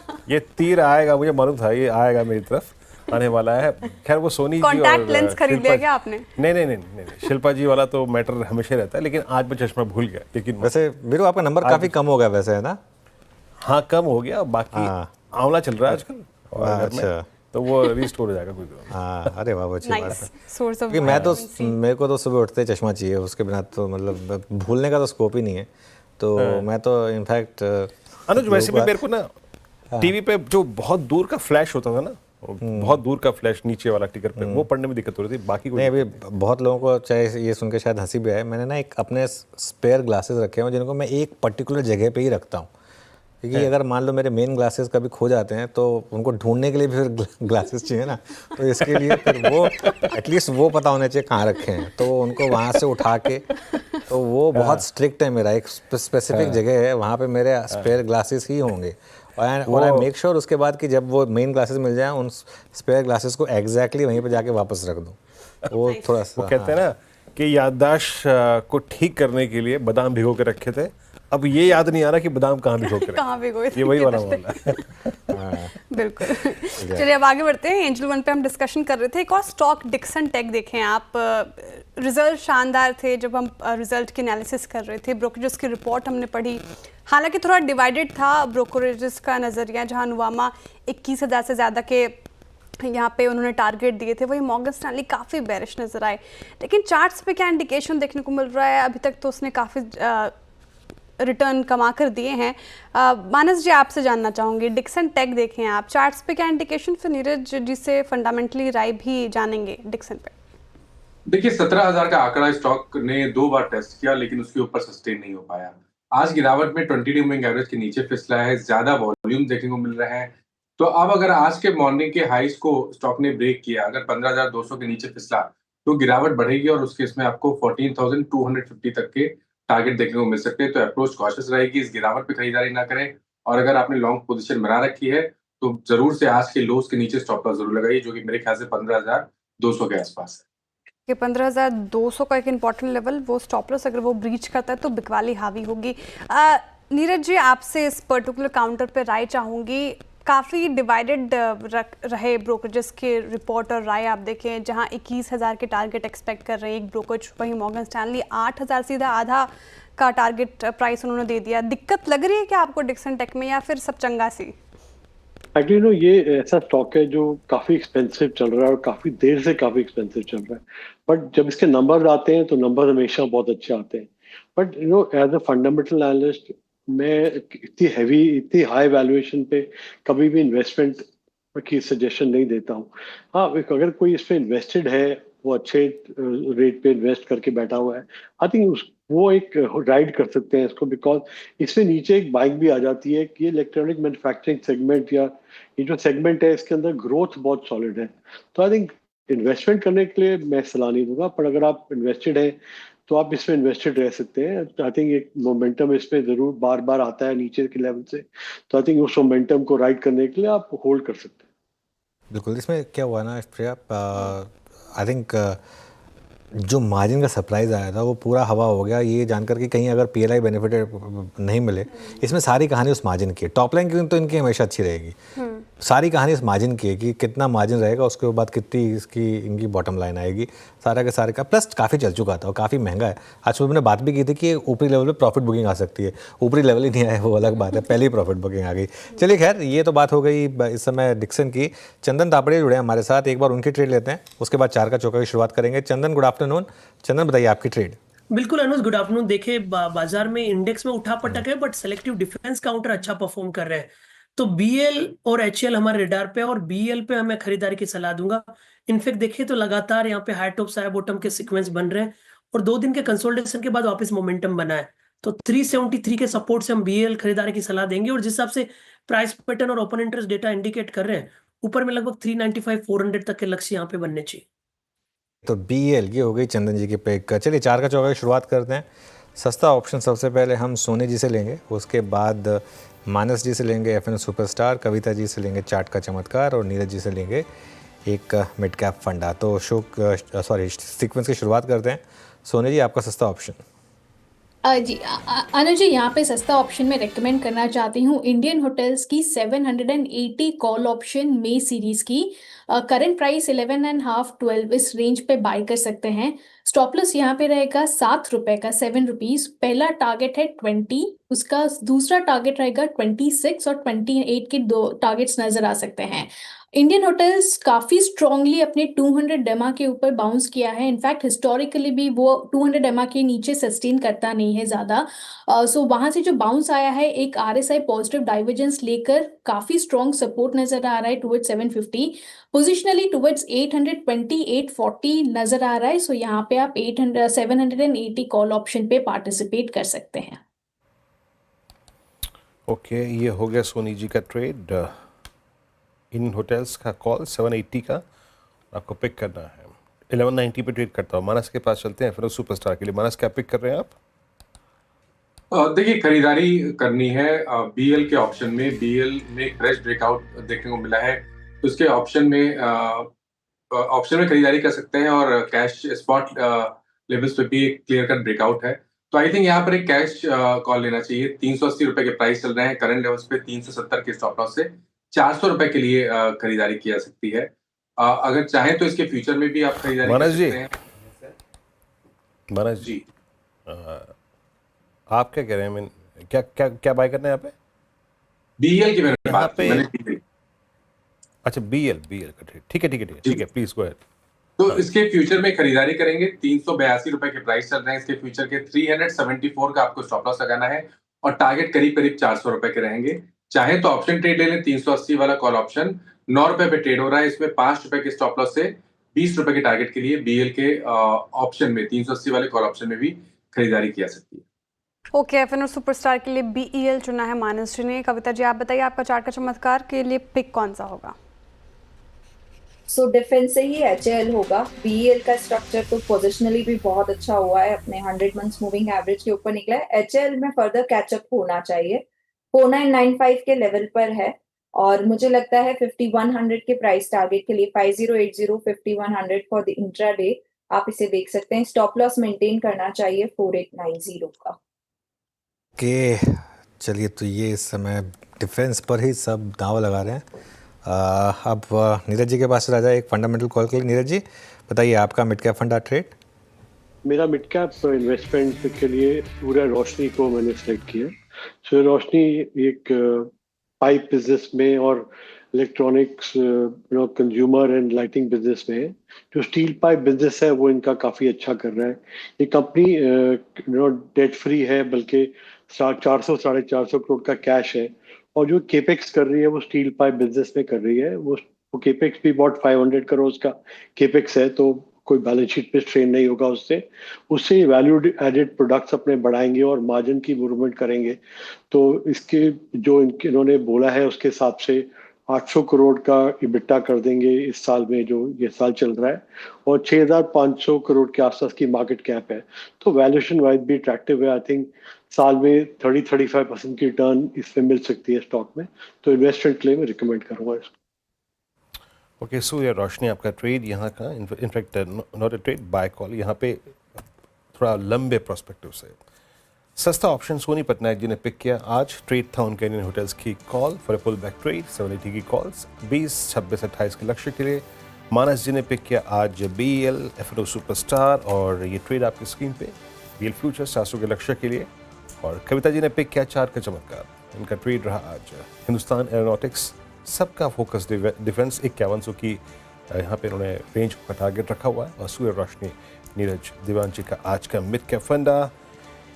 इंडेक्स निफ्टी करीब करीब ट्रेड करता हुआ 24,795 पे, यानी ऑप्शन राइटर्स कल के पर्सपेक्टिव से शायद एक गढ़, एक जोन, एक क्लस्टर को ग्रैब करने की कोशिश करते हुए 24,800। अच्छा चंदन, ये निफ्टी बैंक को आप लोग क्या कर रहे हैं इस पर? मतलब ट्रेड नहीं कर रहे अगर, क्योंकि ये बहुत सी छोटी सी एक रेंज में ट्रैप्ड है। विद इन निफ्टी बैंक तमाम जो स्टॉक फ्यूचर्स आते हैं उन पे क्या व्यू है? किसको ट्रेड कर रहे हैं? कोई शॉर्ट या लॉन्ग रखा हुआ है क्या आपने क्या बैंक्स में? बिल्कुल वीरू, देखिए बाजार दायरे में उठापटक कर रहा है। इनफैक्ट निफ्टी और बैंक निफ्टी में दोनों में यही हाल है। बायर्स हमारा पॉजिटिव है बट मोमेंटम पिकअप नहीं हो रहा है। कहीं ना कहीं ऐसा मान रहा है कि 54,500 के सपोर्ट से वापस 55,500 जाएगा और 55,500 जाने के बाद ही बड़ी तेजी यहाँ पे बन सकती है। तो काफी रेंज बाउंड बायस हम प्ले कर रहे हैं। इनफैक्ट यहाँ पे बुल कॉल लेडर जैसी स्ट्रेटेजी पे वर्क कर रहे हैं, जहाँ पे हमारा मानना है कि बायस तो पॉजिटिव रहेगा बट अपसाइड थोड़ा केप रहेगा। अब स्टॉक स्पेसिफिक हम देखें तो एचडीएफसी बैंक और आईसीआईसीआई बैंक में पॉजिटिव व्यू है, बट मोमेंटम बिल्ट नहीं हो रहे हैं, तो ऊपर में कॉल राइटिंग भी कर रहे हैं। मेरा ऐसा मानना है कि एचडीएफसी बैंक में मोमेंटम आएगा यदि बाजार को कहीं ना कहीं बैंक निफ्टी को नया हाई दिखाना है तो, या बैंक निफ्टी को नई मोमेंटम दिखाना है तो। देखिए यहाँ पे 1900 की पुट में राइटिंग हो रही है जो मंथली एक्सपायरी है, तो उसके चलते 1900 होल्ड करेगा, बट ऊपर में 1960 का हर्डल है। तो 1900 से लेके 1960 तक की रेंज में हम एचडीएफसी बैंक को ट्रेड करने की सलाह दे रहे हैं। और मेरा ऐसा मानना है कि आईसीआईसीआई बैंक 4 दिन का कंसोलिडेशन कंप्लीट हुआ है, लेफ्ट टाइम हाई पे खड़ा है, तो मोमेंटम आएगा तो यहीं पे आएगा, क्योंकि मेजर ट्रेंड वीकली चार्ट पे पॉजिटिव है। और 1420 का एक छोटा सा सपोर्ट यहाँ पे यदि काम करता है तो ऊपर में 1480 1500 तक के लेवल बनेंगे। उसके अलावा मिड कैप में आप देखोगे तो यूनियन बैंक करके हमारे रडार पे है, जहां पे 3-4 दिन पहले एक ब्रेकआउट हुआ था और उसके बाद में हायर जोन पे कंसोलिडेट हो रहा है। तो लग रहा है कि यदि बैंकिंग में परफॉर्म हुआ तो यूनियन बैंक में मोमेंटम आएगा और 136 के सपोर्ट से 145-46 तक के टारगेट बनेंगे। तो बैंक निफ्टी में दायरे में है, बट ये चुनिंदा नीम है जहाँ पे हमारे रडार है, और हमें लग रहा है कि ये काउंटर्स आउटपरफॉर्म करते हुए नजर आने चाहिए। ओके, तो एचडीएफसी, आईसीआईसीआई और यूनियन बैंक अपने रडार पे रखें फिलहाल। ये स्ट्रैटेजी आपके लिए आती हुई। चलिए, बैंकिंग स्पेस की बात हो गई, अब रियल एस्टेट की बात करते हैं। मुंबई की रियल एस्टेट कंपनियों में आज जोरदार एक्शन देखने को मिल रहा है। दरअसल कल महाराष्ट्र हाउसिंग पॉलिसी 2025 का ऐलान हुआ है और हाउसिंग फॉर ऑल अगले 10 साल में 50 लाख घर बनाने का टारगेट रखा गया है। अपने सहयोगी विपिन के पास चलते हैं और विपिन, महाराष्ट्र हाउसिंग पॉलिसी की क्या हाईलाइट्स हैं वो बताएंगे आपको। बताइए विपिन।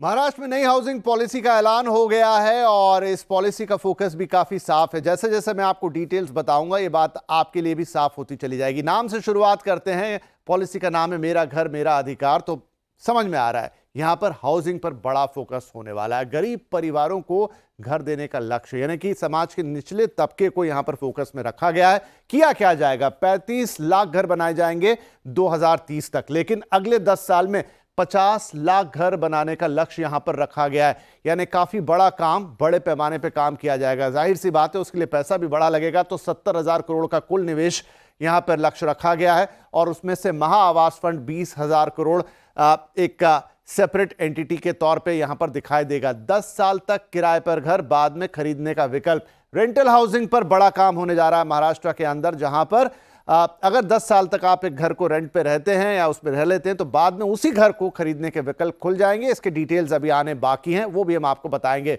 और जैसा मैंने बताया 20,000 करोड़ रुपए का फंड प्लस एक स्पेशल सेल बनाया जाएगा इस पूरे कामकाज को एग्जीक्यूट करने के लिए।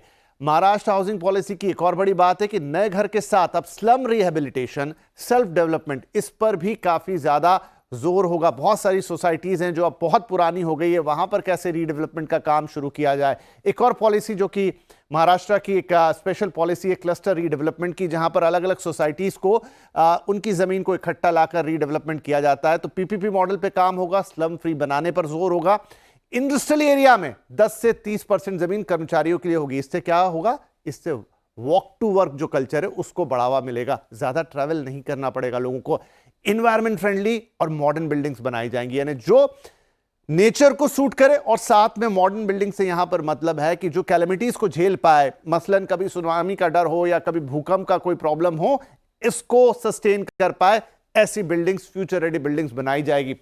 किसको प्राथमिकता मिलेगी, यह बहुत इंपॉर्टेंट है। देखिए यहां पर जाकर पॉलिसी का फोकस साफ हो जाता है। लोअर और मिडिल इनकम क्लास को यहां पर फोकस में रखा गया है। कामकाजी महिलाएं, उनको भी पूरी प्राथमिकता दी जाएगी। सीनियर सिटीजन्स भी यहां पर ध्यान में रखे गए हैं। छात्रों को भी यहां पर एक सहूलियत की कोशिश होगी और मिल मजदूर, उनका भी ख्याल रखा गया है। यानी समाज के हर उस तबके को जहां पर थोड़ी सी दिक्कत है, परेशानी है, घर खरीदना, लेना, किराए पर लेना इतना आसान नहीं है, उन सबको इस पॉलिसी में फोकस पर रखा गया है। इंपॉर्टेंट ये होगा ये एग्जीक्यूट कैसे होती है, उस पर नजर बनाए रखनी होगी। बिल्कुल, एग्जीक्यूट कैसे होगी इस पर नज़र रखेंगे। महाराष्ट्र हाउसिंग पॉलिसी, जी हाँ, देश के सबसे अमीर राष्ट्र, सबसे अमीर राज्य और उसमें से सबसे अमीर सिटी है मुंबई, उनके लिए काफ़ी इंपॉर्टेंट है ये पॉलिसी। और आप आज देख भी रहे हैं मुंबई बेस्ड रियल एस्टेट में वैसे 10 साल तक अगर आप एक ही घर पे रेंट में रह रहे हैं और उसके बाद उसको लेने की सोच रहे हैं तो स्ट्रैटेजी थोड़ी गलत होगी। उसमें प्राथमिकता मिले या ना मिले वो अलग बात है। चलिए आगे बढ़ते हैं और कल आने वाले नंबर्स की बात करते हैं। कल निफ्टी में आईटीसी के नंबर्स आएंगे, ग्रासिम के नंबर्स आएंगे, सन फार्मा के नंबर्स आएंगे और एफएनओ में रैमको सीमेंट समेत 4 कंपनियों के नंबर्स का इंतज़ार रहेगा। हमारे साथ मंगलम जुड़े हैं, कंचन और दीपाली। पहले मंगलम से जानते हैं कि आईटीसी से क्या एक्सपेक्ट करें। मंगलम, तो गुड क्वार्टर एक्सपेक्टेड या नहीं? डिसेंट क्वार्टर एक्सपेक्टेड कह सकते हैं आईटीसी से, और इस बार आपको नतीजे जो हैं वो करंट क्वार्टर के नंबर्स देखने पड़ेंगे। ईयर ऑन ईयर जो कंपैरिजन है वो थोड़ा सा नल एंड वॉइड होगा। उसका सबसे बड़ा रीज़न ये है कि पिछले क्वार्टर में उनके पास जो होटल बिजनेस थी वो अब डीमर्ज हो चुकी है। तो ये नंबर ना देखकर अगर आप सिर्फ ये नंबर देखें, रेवेन्यू आप 1680 करोड़ के 16,820 करोड़ के आसपास एक्सपेक्ट कर रहे हैं। प्रॉफिट में थोड़ा सा डिक्लाइन आएगा, वो ऑप्टिकल डिक्लाइन है। अगर आप देखें तो होटल बिजनेस को निकाल दें, उनका कुछ 1000 करोड़ रेवेन्यू होता है और करीब 500 करोड़ एबिटा होता है, वो सबको एडजस्ट कर दें तो एक्चुअली ग्रोथ दिखेगा। तो कंपैरिजन ना देख के 16,800 करोड़ टॉप लाइन पे और 5,000 करोड़ बॉटम लाइन पे वो स्ट्रीट के एक्सपेक्टेशंस हैं इस बार। आप एबिटा जो देख रहे हैं 6,150 करोड़ के आसपास उनका एबिटा होगा और मार्जिन हो गए कोई 36% के आसपास, वो स्ट्रीट के एक्सपेक्टेशंस है। बट आईटीसी के जो नंबर्स हैं, सबसे इंपॉर्टेंट नंबर वो होता है जो कंपनी नहीं देता है, वो है cigarette volume. Analyst usually estimate करते हैं या कंपनी के सूत्रों से पता करते हैं 4 से 5% वॉल्यूम ग्रोथ संभव है इस बार। और वो आप एस्टिमेट कैसे करोगे? सिगरेट का जो रेवेन्यू ग्रोथ अगर 7 से 8% बढ़ गया तो मतलब 4 से 5% वॉल्यूम बढ़ा है, एबिट ग्रोथ 3 से 5% होगा। एफएमसीजी जो कंपनी का ग्रोथ ड्राइवर है, वहाँ पे 6 से 8% ग्रोथ संभव है और वहाँ पे लेकिन मार्जिन देखेंगे, पिछले क्वार्टर भी मार्जिन 250 बेसिस पॉइंट्स गिर गए थे, इस बार भी 2 से 3% का दबाव एफएमसीजी के मार्जिन पर संभव है। सबसे इंपॉर्टेंट होगा इस बार एग्री बिजनेस भी। Same time last year export पे बैन लगाया गया था और तब से लेके अब तक काफ़ी सारे प्रोडक्ट्स के भी प्राइसेस बढ़ गए हैं। तो agri segment revenue growth driver होगा 20 से 25% और वहाँ पर मार्जिन भी एक्सपैंड होगा। और सबसे वीक सेगमेंट उनका जो ये होगा वो पेपर सेगमेंट होगा। 3 से 5% ग्रोथ का एक्सपेक्टेशन है, बट पेपर सेगमेंट में ग्रोथ से ज़्यादा कमेंट्री क्या होगी, क्या पेपर साइकिल बॉटम आउट हो चुका है या नहीं, वो हमें आईटीसी से मालूम पड़ेगा। तो बहुत कुछ ज़्यादा नहीं एक्सपेक्टेड है। 4 से 5% अगर वॉल्यूम ग्रोथ हो जाएगा तो स्ट्रीट को अच्छा लगेगा। और रिपोर्टेड नंबर्स देखिए, कंपैरिजन मत देखिए आईटीसी का। स्टॉक बहुत कुछ किया नहीं है, to be very honest. 23 time पे ट्रेड कर रहा है, तो वैल्यूएशन भी आईटीसी के लिए सपोर्टिव है। ओके, तो ये अनुमान लगा के चल रहे हैं फिलहाल स्ट्रीट। शुक्रिया मंगलम। कंचन, आप बताइए सन फार्मा के नतीजे कैसे रह सकते हैं? आज तो 1.5% के करीब चढ़ के कारोबार कर रहा है क्योंकि पूरे फार्मा पैक में ही तेजी है, लेकिन स्ट्रीट के अनुमान लगा के चल रहे हैं, कैसे रह सकते हैं नतीजे? जी, अगर सन फार्मास्यूटिकल के Q4 के नंबर्स की बात करी जाए तो नंबर्स हमें पॉजिटिव साइड में देखने को मिल सकते हैं। सबसे पहले अगर रेवेन्यू की बात करें तो यहाँ पे हमें करीब करीब जो रेवेन्यू है उसमें अच्छा खासा जंप देखने को मिल सकता है, करीबन 18% का। इसी तरीके से जो कंपनी का प्रॉफिट है वो भी 14% तक हमें बढ़ता हुआ नजर आ सकता है और मार्जिन भी अच्छा खासा एक्सपेंशन इस बार जो स्ट्रीट है वो लगा के चल रहा है। अब देखिए, ये ग्रोथ तो आई है, लेकिन ग्रोथ आई कहां से है? जो इनकी कैंसर की दवाई है और जो इनकी प्लेग की दवाई है, उसने पूरी की पूरी जो ग्रोथ है उसको अच्छा खासा ड्राइव किया है। साथ में जो इंडिया में लॉन्चेस हुए हैं वहां से भी अच्छी खासी हमें सपोर्ट देखने को मिला है। इसके अलावा जो इनका स्पेशलिटी सेगमेंट है वहां पे भी साल दर साल अनुमान ये लगाया जा रहा है कि करीब करीब 20% का हमें इजाफा देखने को मिल सकता है। डोमेस्टिक फॉर्मुलेशन में भी इनफैक्ट अच्छी खासी ग्रोथ जो है इस बार अनुमान लगाया गया है, 13% की हमें देखने को मिल सकती है। साथ में जो इनके ब्रांडेड जेनरिक्स है उसमें भी एक अच्छी खासी कंसिस्टेंट ग्रोथ देखने को मिल सकती है, जिसका सीधा सीधा जो सपोर्ट मिला है वो कंपनी की अर्निंग को आता हुआ दिखाई देगा। अब आपके की फोकस एरिया क्या होंगे, सबसे पहले उस पर नजर डाल लेते हैं कि जो इनका पूरा का पूरा एम्पलीट्यूड का बास्केट है उसके ऊपर कंपनी की तरफ से किस तरीके का प्रोग्रेस आता है, ये खासा ध्यान में रखने वाली चीज होगी। जो इनकी ड्यूरेटोलिटिनिब मेडिसिन है उसके ऊपर कंपनी किस तरीके की क्लैरिटी देती है यूएस मार्केट में भी और बाकी के जो इमर्जिंग मार्केट है वहां पे भी, उस पर भी खासा ध्यान रखना है। और ओवरऑल चाहे वो इमर्जिंग मार्केट हो, चाहे वो इंडियन मार्केट हो, चाहे वो यूएस मार्केट हो, वहां पे किस तरीके के नए लॉन्चेस होते हैं, खासा ध्यान। Gist of the story, numbers are good. Okay, चलिए तो ये एक्सपेक्टेशन। चलिए अब एक काम करते हैं, कंचन शुक्रिया आपका। दीपाली के पास चलते हैं और बात करते हैं 2 नंबर्स सीमेंट स्पेस से। रैमको सीमेंट्स महत्वपूर्ण ये रहेगा और साथ ही साथ ग्रासिम। दीपाली बताइए नंबर्स कैसे रहेंगे? ग्रासिम के साथ शुरुआत करते हैं और अगर स्टैंड अलोन बेसिस पे देखें तो रेवेन्यूज यानी टोटल सेल्स तो ग्रासिम के 27% ग्रो होते हुए दिखाई देंगे, लेकिन एबिटा और मुनाफे पर इम्पैक्ट दिखाई देगा। दरअसल इस इम्पैक्ट के पीछे डेफिनेट रीज़न है सीमेंट बिजनेस में लोअर रियलाइजेशंस की वजह से जो एबिटा है वो 31% घटकर आ सकता है। मुनाफा अगर आप देखेंगे तो कंपनी 100 करोड़ के आसपास का घाटा रिपोर्ट कर सकती है 230 करोड़ के मुनाफे के मुकाबले सालाना आधार पर। हालांकि क्वार्टर 3 में 170 करोड़ का घाटा हुआ था कंपनी को, वो इसलिए क्योंकि काफी अग्रेसिवली एक्सपैंड कर रही है, नए प्लांट्स लगा रही है। पेंट बिजनेस में बिरला ओपन जो नया पेंट कारोबार शुरू किया है, तो वहां पर जो इनिशियल इन्वेस्टमेंट्स हो रही है उसके कारण ये घाटा पिछले क्वार्टर में भी कंपनी ने रिपोर्ट किया था जो कि 170 करोड़ के आसपास का था, इस बार 100 करोड़ के आसपास का, यानी घाटा कम हो सकता है सीक्वेंशियल बेसिस पे। मार्जिन देखेंगे तो वो भी इंपैक्टेड है इसी वजह से 4.2% के आसपास मार्जिन रह सकते हैं इस बार 7.8% के मुकाबले। हालांकि अगर हम जो मेजर बिजनेसेस हैं ग्रासिम के, जिसमें केमिकल्स है, वीएसएफ है, केमिकल कारोबार काफी अच्छा प्रदर्शन कर सकता है। अगर हम वीएसएफ यानी विस्कोस स्टेपल फाइबर बिजनेस की बात करें तो यहाँ रेवेन्यूज तो 7% बढ़ेंगे, एबिटा 18% घटकर आ सकता है और जो ऑपरेटिंग प्रॉफिट मार्जिन है वो भी कॉन्ट्रैक्ट हो सकते हैं, 9% के आसपास रह सकते हैं। केमिकल कारोबार की बात करें तो रेवेन्यू 13% ग्रो हो सकता है, एबिटा में 88% की ग्रोथ रह सकती है और ऑपरेटिंग प्रॉफिट मार्जिन 16% बढ़कर आ सकते हैं। इनकी इंटरेस्ट कॉस्ट काफी बड़ी है, डिप्रिसिएशन बढ़ा है, जिसके कारण इंपैक्ट हम मार्जिन और बाकी नंबर्स पर देख रहे हैं। डिप्रिसिएशन 25% बढ़ने की एक्सपेक्टेशन है सालाना आधार पर, इंटरेस्ट कॉस्ट जो है वो 58% बढ़ सकती है वाई बेसिस पे। तो ये है, नजर कहाँ रहेगी इस बार के अर्निंग्स में। एक तो पेंट बिजनेस के ब्रेक इवन कब तक होगा, क्या आउटलुक कंपनी शेयर करती है वो इंपॉर्टेंट रहेगा, वॉल्यूम ग्रोथ को लेकर आउटलुक इंपॉर्टेंट रहेगा। एक खड़गपुर प्लांट में जो ट्रायल प्रोडक्शन जल्द शुरू होने वाला है वहां पर क्या प्रोग्रेस है, ये पेंट कारोबार है बेसिकली जहाँ एक्सपैंड कर रही है कंपनी, उसको लेकर भी कमेंट्री जो है मैनेजमेंट की वो इंपॉर्टेंट रहेगी। वहीं अगर रामको सीमेंट की बात करें तो स्टैंड अलोन बेसिस पे नंबर्स अच्छे दिखाई दे रहे हैं। सेल्स हालांकि फ्लैट रह सकती हैं रामको की, लेकिन मुनाफा 7% बढ़ सकता है, 11% की ग्रोथ एबिटा में एक्सपेक्टेड है। मार्जिन भी 15.6% से बढ़कर 17.2% पर आ सकते हैं। ओवरऑल जो वॉल्यूम्स हैं वो 8% के आसपास इंक्रीज हो सकते हैं सालाना आधार पर। हालांकि रियलाइजेशंस कम रह सकते हैं 7% के आसपास अगेन वाई बेसिस पे। एबिटा पर टन इस क्वार्टर में एस्टिमेटेड है कि ये 782 करोड़ के आसपास रह सकता है वर्सेस 782 रुपए रह सकते हैं, माफ कीजिए, वर्सेस 760 रुपए। पिछले क्वार्टर के मुकाबले एबिटा पर टन में ग्रोथ दिखाई देगी यहाँ भी, क्योंकि पिछले क्वार्टर में जो एबिटा पर टन था वो लगभग 639 रुपीस के आसपास था। हालांकि जो वैल्यूएबल कॉस्ट पर टन है वहां पर 14% का डिक्लाइन आने की पॉसिबिलिटी है और ऑपरेशनल एक्सपेंस पर टन भी 9% घटकर आ सकता है वाई बेसिस पे। तो नंबर्स ठीक दिखाई दे रहे हैं रामको सीमेंट के। इंपॉर्टेंट रहेगी कमेंट्री डिमांड को लेकर, प्राइसिंग ट्रेंड्स को लेकर, सदर्न रीजन में कंपनी का काफी कंसंट्रेशन है, किस तरीके के हाइक्स आगे एक्सपेक्टेड हैं उस पर कमेंट्री इंपॉर्टेंट रहेगी। साथ ही एक और फैक्टर पर कमेंट्री इंपॉर्टेंट रहेगी मैनेजमेंट की। दरअसल तमिलनाडु गवर्नमेंट ने जो माइनिंग टैक्स लगाया है लाइमस्टोन माइनिंग पर, उसका क्या इंपैक्ट आ सकता है, क्या इंपैक्ट आ रहा है, उस पर कमेंट्री इंपॉर्टेंट रहेगी मैनेजमेंट की। यहाँ पर 160 रुपये प्रति टन का माइनिंग टैक्स गवर्नमेंट ने लगाया है, तो उसको लेकर कमेंट्री इंपॉर्टेंट होगी। बट नंबर्स ठीक दिखाई दे रहे हैं रामको सीमेंट के। ओके, नंबर्स ठीक दिखाई देंगे रामको सीमेंट्स के। शुक्रिया आप दीपाली। अब आगे बढ़ते हैं।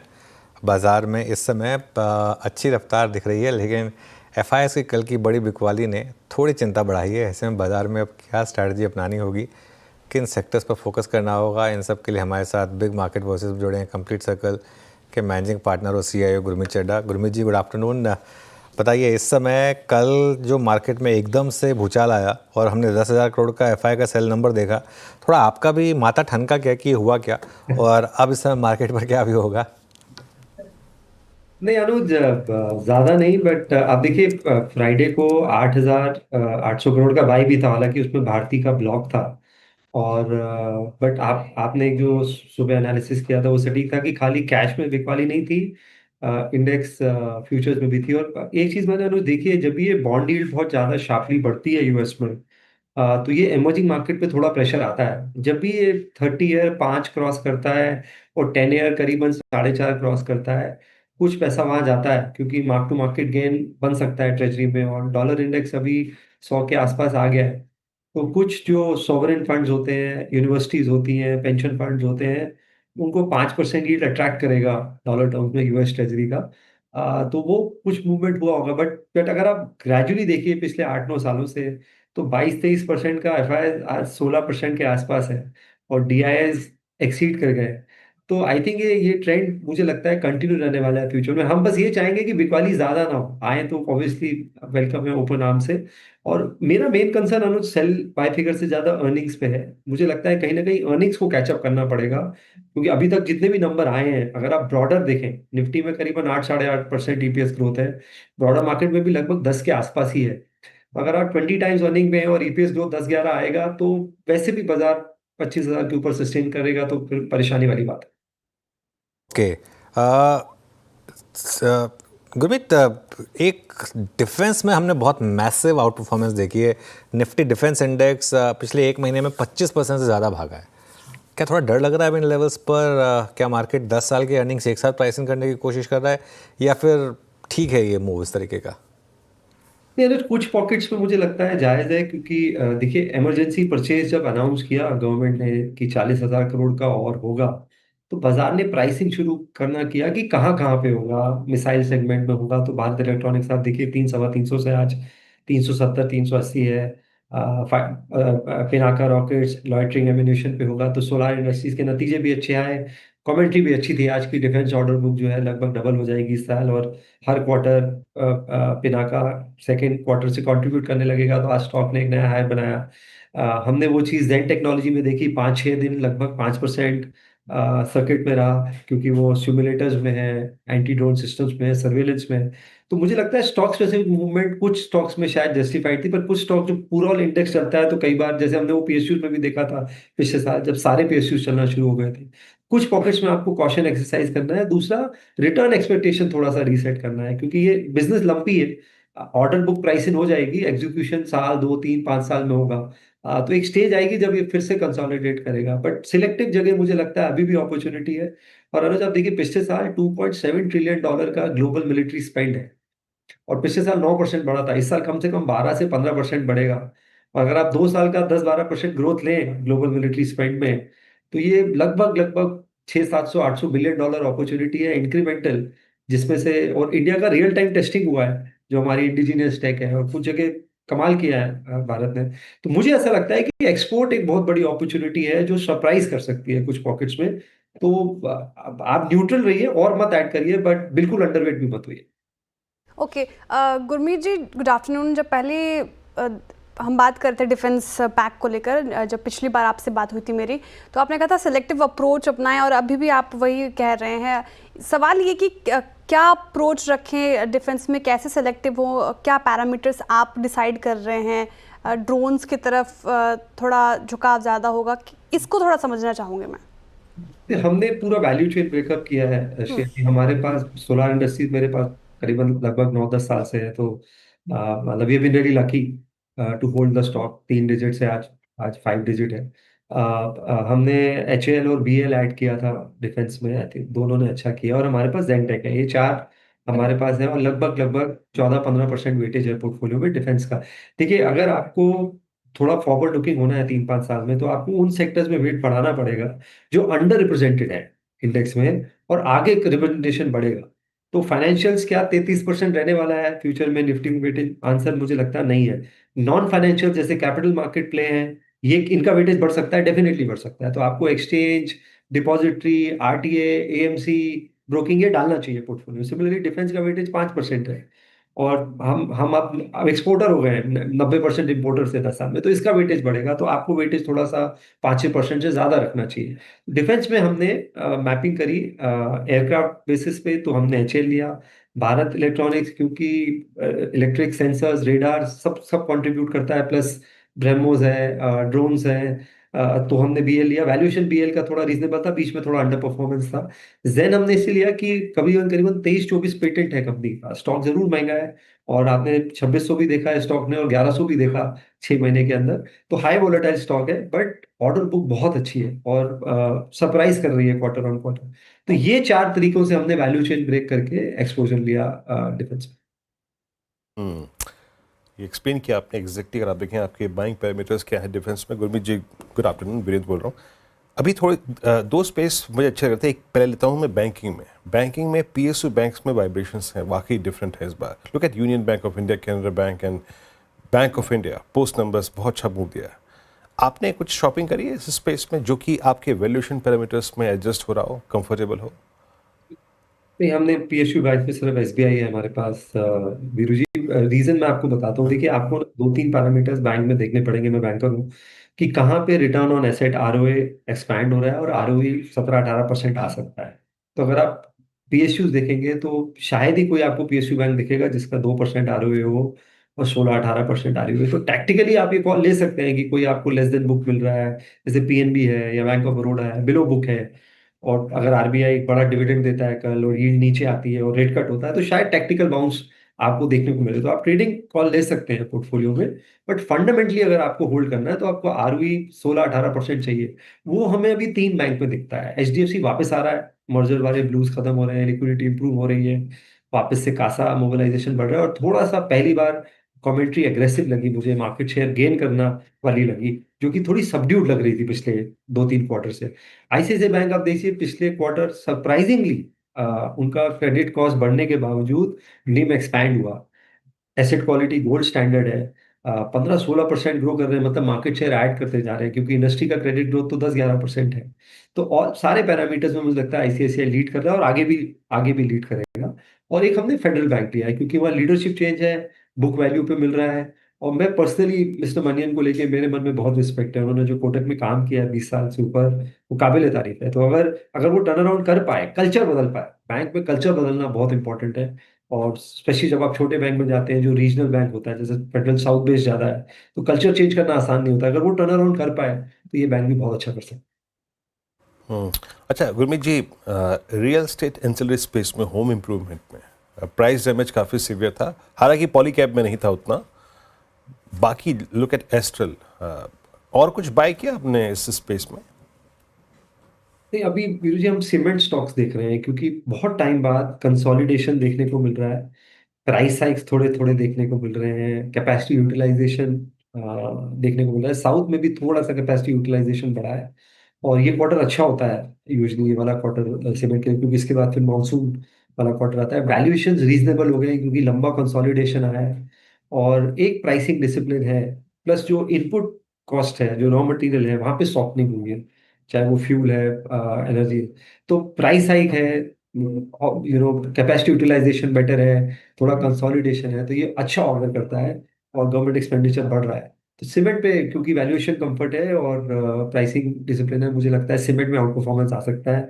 तो हम अल्ट्राटेक भी देख रहे हैं, हम टीयर 2 सीमेंट प्लेयर्स भी देख रहे हैं, और अभी आपने नतीजे देखे, श्री सीमेंट के भी नतीजे बहुत अच्छे थे। तो सीमेंट मुझे लगता है एक ऐसी स्पेस है जो थोड़ा सरप्राइज कर सकता है। ओके, सीमेंट अभी सरप्राइज कर सकता है। वैसे अगर गुरमीत जी, मैं बहुत ज़्यादा स्टॉक स्पेसिफिक आपसे बात करूं तो कोई ऐसा स्टॉक जो सब मान के चल रहे कि ये इंट्रोवर्ट है बट आपके नज़रिए में एक्सट्रोवर्ट हो सकता है और अच्छा खासा रिटर्न दे सकता है, कोई ऐसा स्टॉक आपने देखा है? देखिए, मुझे ऐसा लगता है 2 पॉकेट्स जहाँ पे थोड़ा सा कंसर्न है और अंडर ओनरशिप है थोड़ा सा, वो है केमिकल्स और फार्मा।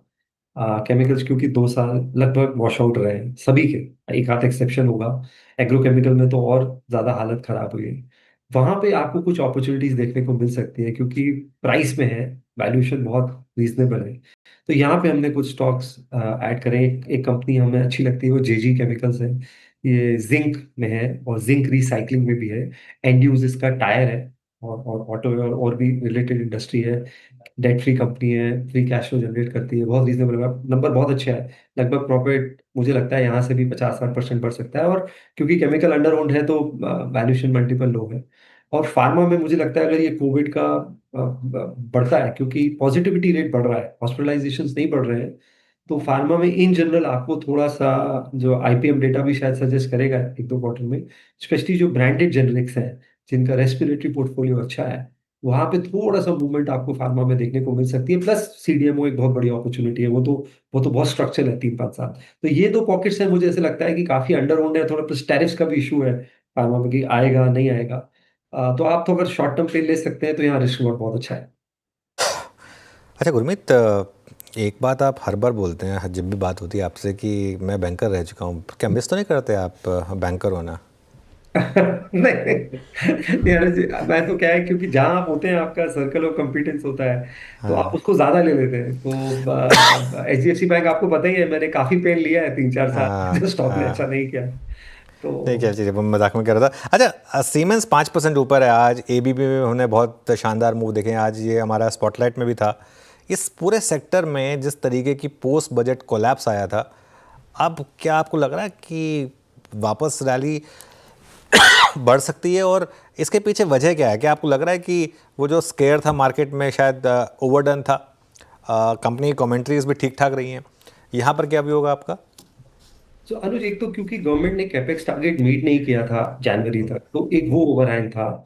दूसरा जो नतीजे आए वो वैल्यूएशन के हिसाब से नहीं आए। एबीपी सीमेंस तो काफी महंगे स्टॉक है, अगर आप देखिए उनका वैल्यूएशन और उनके ग्लोबल वैल्यूएशन से कंपेयर करेंगे तो शायद 2-3 गुना ज्यादा महंगे हैं। और दूसरा आप एलएनटी भी देखिए, मतलब एलएनटी का भी रिलेटिव परफॉर्मेंस उतना अच्छा नहीं रहा है। तो सीमेंस में इन पर्टिकुलर अगर आप देखिए 22-23 हजार करोड़ का जो रेवेन्यू करते हैं, लगभग 8-9 हजार करोड़ जो है वो स्मार्ट इंफ्रास्ट्रक्चर और मोबिलिटी है। एलएनटी भी अब आप देखेंगे तो एक माइग्रेशन आपको देखने को मिल रहा है। इंफ्रास्ट्रक्चर बुक तो अच्छी है ही है, पेट्रोकेमिकल और बाकी जो स्मार्ट इंफ्रास्ट्रक्चर है, डिजिटल इंफ्रास्ट्रक्चर है, डेटा सेंटर्स है, इलेक्ट्रोलाइजर्स है, वहां भी बहुत अच्छा काम हो रहा है। तो मुझे ऐसा लगता है कि ये जो स्मार्ट इंफ्रास्ट्रक्चर, डिजिटल इंफ्रास्ट्रक्चर है, ये थोड़ा सा मार्जिन वाइज भी सरप्राइज कर सकता है। तो हमारी टॉप पिक एलएनटी है। हमने इसमें कुछ ट्रांसफॉर्मर कंपनीज और पावर इक्विपमेंट कंपनीज भी ली हैं जो कि स्पेस में है। तो एक कंपनी हमने ऐड करी है, हिंद रेक्टिफायर, छोटी कंपनी है, पुरानी कंपनी है, बट वो ट्रांसफॉर्मर बनाती है लोकोमोटिव्स के लिए, और 40-50% बिजनेस वहां से आता है। तो वहां भी थोड़ा सा सॉफ्टनिंग था, बट मुझे लगता है कि ईपीएस सरप्राइज कर सकता है on the forward side.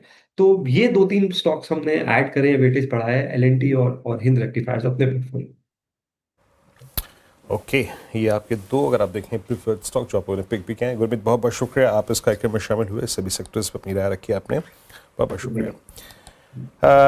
Nifty अनुज वो 24,800 का जोन पकड़ के ले जा रहा है जिस पर हमें अभिमान है, and same is the case with Nifty bank, वो 55,000। तो कल का वो नंबर्स थे तो बहुत पैनिक वाले, लेकिन बाजार ने अपने डैमेज को कंट्रोल किया। आज क्या लग रहा है, क्लोजिंग कैसी लग रही है, और इस क्लोजिंग के आधार पर कल के कमेंट्स क्या रहेंगे? थोड़ा सा टफ है कहना। देखिए, एक चीज़ मैं ज़रूर कहूँगा कि अब कल इतनी ख़राब क्लोजिंग पर अगर हमने एक व्यू ये भी रखा था कि भाई अब थोड़ा सा मार्केट में केयरफुल रहें, तो आज इतनी अच्छी क्लोजिंग पर भी मैं कहूँगा कि थोड़ा सा आपको अभी के लिए न्यूट्रल रहना होगा। क्योंकि देखिए क्या है कि कल की गिरावट के कॉन्टेक्स्ट में आज की क्लोज अच्छी है, लेकिन ओवरऑल अगर आप देखें तो मार्केट अभी भी उस कंजेशन जोन में फंसा हुआ है, खासतौर से बैंक निफ्टी भी अगर आप देखें 24,800, मतलब हाई से तो आज भी 150 पॉइंट नीचे ही बंद हो रहा है ना।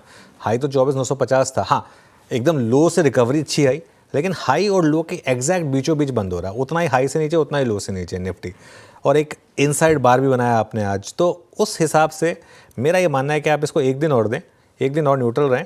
और आज देखिए मार्केट ने आपको 2 ट्रेड दी बेसिकली, एक अप साइड की एक डाउन साइड की, उसके बाद मार्केट ने कुछ नहीं किया, स्टॉक स्पेसिफिक अच्छी ट्रेड्स दी आपको।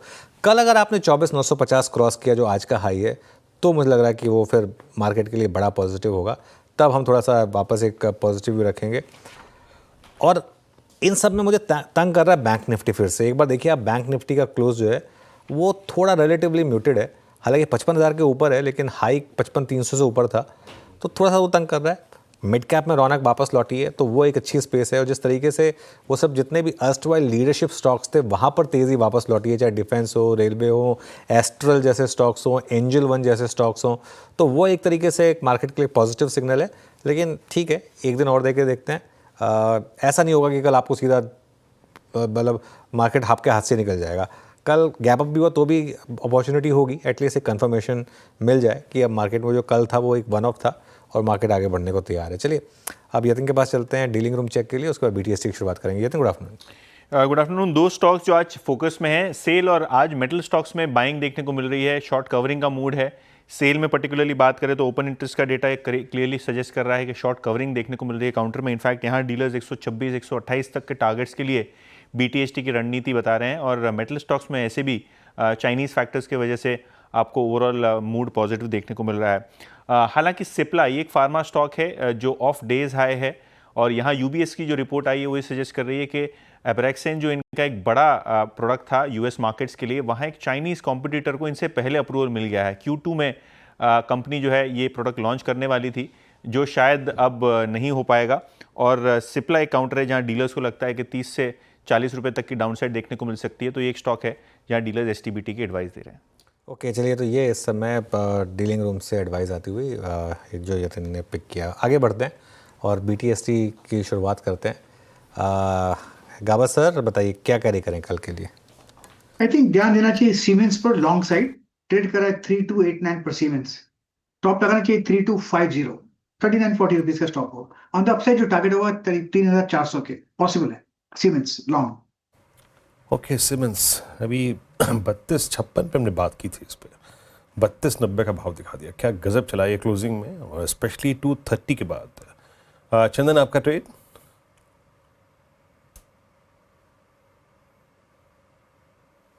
चंदन जी, आप म्यूट पे हैं, प्लीज कृपया अपने आप को म्यूट कीजिएगा। बिल्कुल। देखिए, ट्रेडिंग सेटअप की बात करें तो मेरा फोकस यहाँ पे डिफेंस काउंटर पे रहेगा, और शुरुआती में मैंने यहाँ पे बीएल की बात करी, अब मैं फोकस करना चाहूंगा बीडीएल पे, क्योंकि most of the defence counter में अच्छा मोमेंटम है, और इस बाजार में जहाँ पे स्ट्रेंथ और मोमेंटम है वहां पे फोकस करना चाहिए।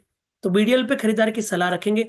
1840 के आसपास का सपोर्ट है, और मेरा मानना है लगभग 1960 तक के अपसाइड यहाँ पे बनने चाहिए।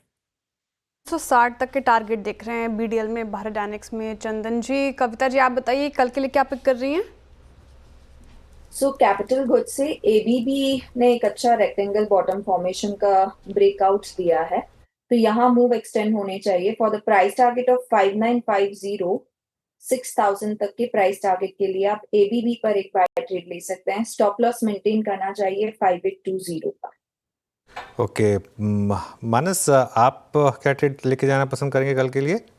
तो देखिए, कोई नया काउंटर तो नहीं है, लेकिन जो बीएल में मैंने रिकमेंडेशन दिया था उसको बीटीएसटी की तरह भी लिया जा सकता है। और बीएल के फ्यूचर में 374 के स्टॉप लॉस से 400 रुपए के टारगेट के लिए एज ए बीटीएसटी भी ट्रेड किया जा सकता है।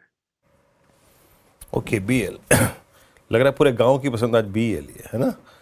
सोनी जी के पास चलते हैं, सोनी पटनायक जी के पास। सोनी जी, क्या पिक कर रही हैं आप?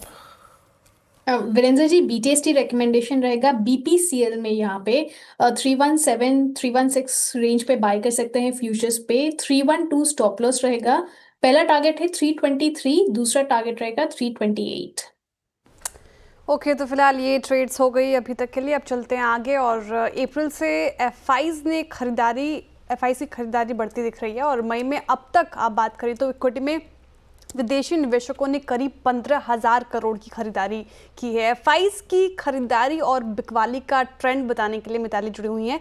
बताइए मिताली, कहाँ एफआईज बुलिश हैं, कहाँ बेरिश? जी, उससे पहले मैं बात करूंगी कि 28 फरवरी के बाद कल हमने देखा कि हाईएस्ट जो एफआईज की सेलिंग यहाँ पे देखने को मिली 10,000 करोड़ के आसपास। FY25 के ट्रेंड को हम देखें तो स्टार्टिंग के जो 3 मंथ थे वहाँ पे काफ़ी हैवी सेलिंग देखने को मिली थी। करीबन 1,16,500 करोड़ के आसपास एफआईज ने सेलिंग करी। वो ट्रेंड हमने रिवर्स होता हुआ देखा अप्रैल में, जहाँ एफआईज नेट बायर साबित हुए। मई में भी 15 मई तक जो है आंकड़ा सामने आया कि 15,000 करोड़ की एफआईज ने बाइंग करी है। अब देखते हैं कि मोमेंटम कहाँ, किन सेक्टर्स में हमें बुलिश नज़र आया और कहाँ बेयरिश। तो 1 मई से 15 मई तक जहाँ पे ट्रेंड्स बुलिश थे वो है financial services, capital goods, oil gas and fuel. यहाँ पे 5,000 करोड़ की बाइंग फाइनेंशियल सर्विसेज में, कैपिटल गुड्स और ऑयल एंड गैस में करीबन 2,000 करोड़ की बाइंग्स देखने को मिली। इसके साथ ही services, auto and auto ancillary, consumer services, यहाँ पे भी 1,500-1,600 करोड़ की बाइंग्स हमें एफआईज के थ्रू देखने को मिली है। कहाँ हुई है बिकवाली, उस पर नज़र डालें तो FMCG, reality, power, consumer durables, यहाँ पे 700 से 800 यहाँ पे एफएमसीजी में 1,000 करोड़ की बिकवाली भी देखने को मिली है। Consumer durables, health care, construction, यहाँ पे भी एफआईज ने काफ़ी हैवी सेलिंग करी है। चलिए, बिल्कुल, तो ये कुछ सेक्टर्स जहाँ पर आपका फोकस रहेगा। मिताली, शुक्रिया। बैन अपडेट देते हैं आपको, और उसके बाद फिर ब्यूरो के पास चलेंगे।